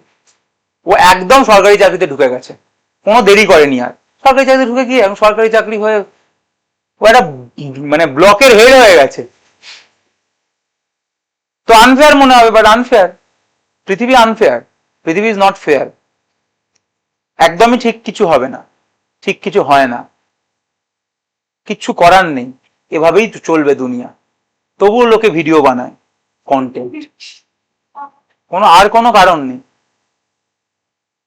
কারণ যে বানাচ্ছে আর যে আন্দোলনে নামছে, সে দুজনেই জানে যদি সরকার চাইলে স্কুল টিচারদের টিউশন একদিনে বন্ধ করে দিতে পারে, আর যদি না চায় তাহলে বন্ধ হবে না। তা আমি কি করবো ভাই, আমি তো সরকার নই। আমি রাস্তার ময়দানের মধ্যে দেখলাম 10-20টা গার্জেন বসে হ্যাঁ হ্যাঁ করছে, আরে লাভটা কি আছে ভাই? যদি সরকার বলে বন্ধ, স্কুল টিচারদের এক্ষুনি যদি বলে যে তোমার যদি টিউশন করো তোমার চাকরিটা টার্মিনেটেড, শুধু টার্মিনেটেড চাকরিটা সমস্যা নয়, ওর এতদিন ধরে 30-40 লাখ টাকা পিএফ এ জমা রয়েছে, ওই টাকাটাও আর পাবে না, পেনশনও পাবে না। তো এই রিস্ক কেউ নেবে না, সবাই টিউশন ছেড়ে দেবে। আর যদি 6 সাল থেকে যেরকম ভাবে চলছে তাহলে সেরকম ভাবেই চলবে। এখানে কার কি করার আছে? কারোর কিচ্ছু করার নেই। আর এই পার্সেন্টেজ অফ দিয়ে ওদের ভোটে এফেক্ট করে না, তাই এটা নিয়ে সরকার ভাববেই না কখনো। অ্যাকচুয়ালি সরকার কিছুই করবে না, কিছুই করবে না। নোটিশটা বার করে দিয়েছে, যেরকম ভাবে নোটিশটা এতদিন বেরোতো, কোনো একটা গ্রুপ গিয়ে হয়তো বলেছিল প্রাইভেট টিউটারদের যে আপনি একবার বলুন, ওরা আরেকবার আগের নোটিশটাকে আরেকবার পাবলিশ করে দিয়েছে। এই কিচ্ছু হবে না। তো এগুলো নিয়ে লোকে বিভিন্ন রকম কথাবার্তা বলছে টলছে। তবে টিউশন আগের থেকে স্কুল টিচার এখন কম করে, আমি জানি না বাইরের দিকের কি খবর পেরিফেরিতে, বাট এইসব জায়গাতে অনেক কম করে। মানে 2007-8 সালে সবাই পড়াতো, এখন হয়তো স্কুলের 30 জন টিচারের মধ্যে 3 জনই পড়ায়, বাকি যারা পড়াবো 30 জন তো আর নেইও, ওটা নেমে গেছে 15-তে, আর তো রিক্রুটমেন্টও হয়নি। তো খুব কম লোকই পড়ায় এখন, সেটা এখন আর অত লোক পড়ায়ও না, একটু ভয় পায় লোকে। 2013-14 অব্দি পড়াতো, তারপরে সব ছেড়েই দিয়েছে অলমোস্ট।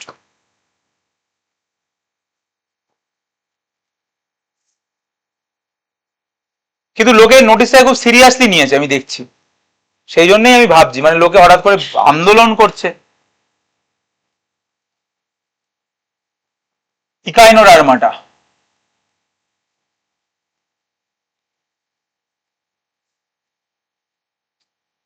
ইকাইনো মানে হচ্ছে কাঁটা, আর ডার্মা মানে কি? স্কিন। তো এদের গায়ের মধ্যে কাঁটা কাঁটা থাকে, তো ক্যালকেরিয়াস অসিকেল থাকে এদের বডির মধ্যে।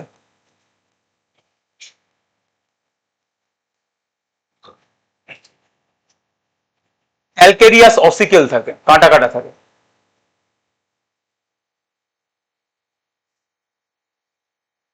ইকাইনোডার্মাটার মধ্যে মেনলি যে সিস্টেমটা দেখতে পাওয়া যায় সেটা হচ্ছে ওয়াটার ভাস্কুলার সিস্টেম। ঠিক যেরকম ওদের ওয়াটার ক্যানাল সিস্টেম ছিল, এদের মধ্যে ওয়াটার ভাস্কুলার সিস্টেম দেখতে পাওয়া যায়, যে ওয়াটার ভাস্কুলার সিস্টেমের থ্রুতে এদের ডাইজেশন, রেসপিরেশন, এক্সক্রিশন এবং লোকোমোশন এই টাইপের জিনিসগুলো দেখতে পাওয়া যায়। আবারও বলছি, কারণ আমার সব থেকে ইম্পর্টেন্ট পয়েন্ট কিন্তু যে এদের অ্যাডাল্টদের মধ্যে রেডিয়াল সিমেট্রি দেখতে পাওয়া যায়, এটাই হচ্ছে এদের সব থেকে ইম্পর্টেন্ট পয়েন্ট। এদের অ্যাডাল্টদের মধ্যে রেডিয়াল সিমেট্রি দেখতে পাওয়া যায়, তার বাইরে ওয়াটার ভাস্কুলার সিস্টেম। আর একটা খুব ইম্পর্টেন্ট পয়েন্ট এদের হচ্ছে এদের এক্সক্রিটারি সিস্টেম অ্যাবসেন্ট। আলাদা করে কোনো এক্সক্রিটারি সিস্টেম নেই, এই ওয়াটার ভাস্কুলার সিস্টেমের থ্রুতেই যা কিছু হয়। যেরকম এতক্ষণ অব্দি আমরা দেখছিলাম আলাদাভাবে রয়েছে ফ্লেম সেল, নেফ্রিডিয়া, এই টাইপের যে জিনিসগুলো রয়েছে সেটা আর এখানে নেই। যে যা কিছু হয় সব ওয়াটার ভাস্কুলার সিস্টেমের থ্রুতে হয়, আলাদা করে কোনো এক্সক্রিটারি সিস্টেম বলে আলাদা কিছু এক্সিস্ট করে না।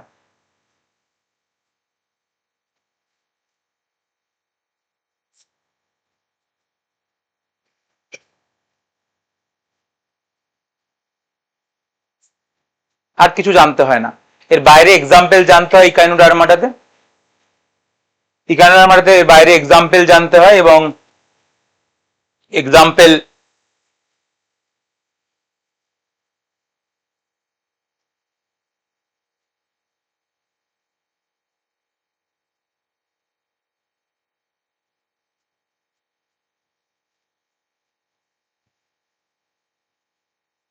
যে কটা রয়েছে সব কটা জানতে হয়।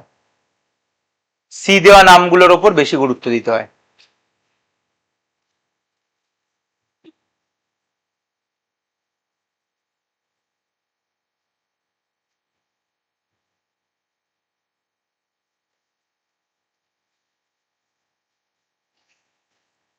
আজকে লাস্ট যে ফাইলামটা পড়বো সেটা হচ্ছে হেমিকর্ডাটা।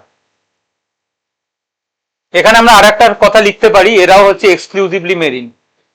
তাহলে এক্সক্লুসিভলি মেরিন মানে কি হবে? এক্সটার্নাল ফার্টিলাইজেশন দেখতে পাওয়া যাবে, এক্সটার্নাল ফার্টিলাইজেশন দেখতে পাওয়া যাবে। লাস্ট যেটা পড়বো সেটা হচ্ছে হেমিকর্ডাটা। হেমিকর্ডাটা আমরা বলেছিলাম এরা নন কর্ডাটাও নয়, এরা কর্ডাটাও নয়, এরা মাঝামাঝি কিছু একটা। তো হেমিকর্ডাটা এদের বডির তিনটে পার্ট, এরকম একটা লম্বা পার্ট থাকে সেটাকে আমরা বলি প্রোবোসিস, তারপরে একটা কলার রিজিয়ন থাকে এবং তারপরে একটা ট্রাঙ্ক থাকে। তো বডিতে তিনটে পার্ট থাকে, প্রোবোসিস, কলার এবং ট্রাঙ্ক।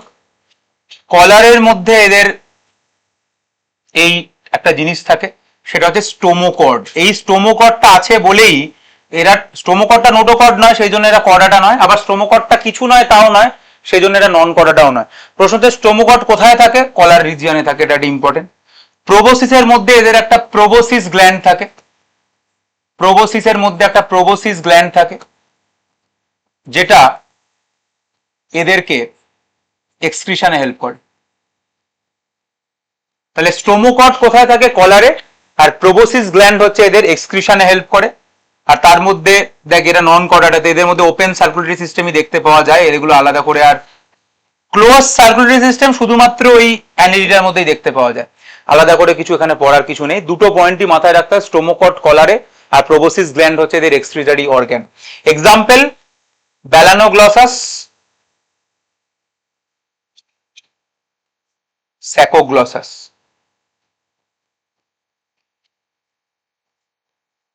শেষ। তো এইটা হচ্ছে হেমিকর্ডাটা। তো আমরা আজকে নন কর্ডাটা এবং হেমিকর্ডাটা পড়ে ফেললাম, পরের দিনে চ্যাপ্টারটা শেষ হয়ে যাবে। পরের দিন তো ক্লাস হবে না, ওই জন্য পড়িয়ে রাখলাম। পরের দিন তো ওদের পরীক্ষা আছে, তো প্রথম ক্লাসটার টাইমেই পরীক্ষা হবে, 10টা থেকে 1টা পরীক্ষা হবে। না, পরীক্ষাটা 3, 9:30 থেকে শুরু হবে প্রবাবলি, জানিয়ে দেওয়া হবে।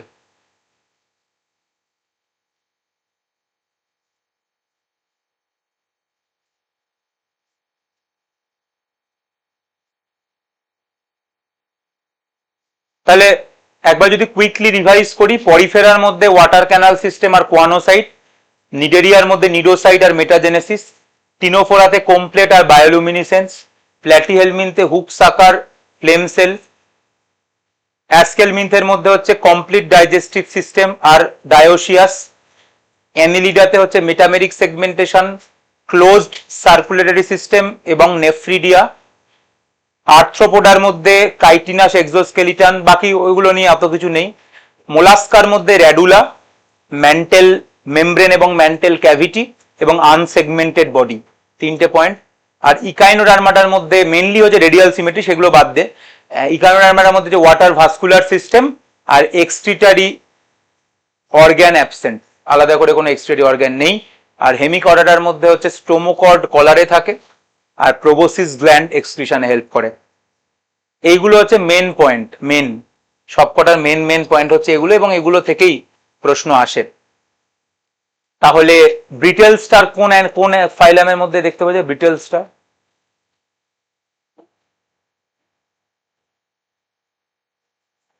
সাইন্টিফিক নেম কি ব্রিটেল স্টারের? বাহ, গ্রেট। কি নাম সাইন্টিফিক নেম? ওপিউরা।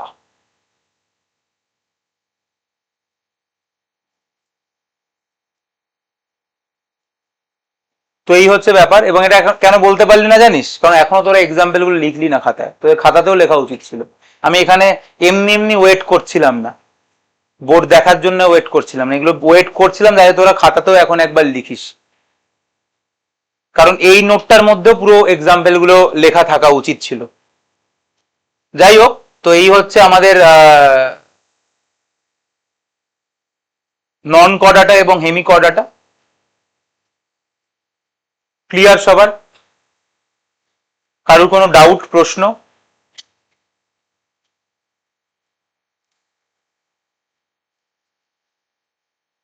কোনো প্রশ্ন?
হ্যাঁ, কি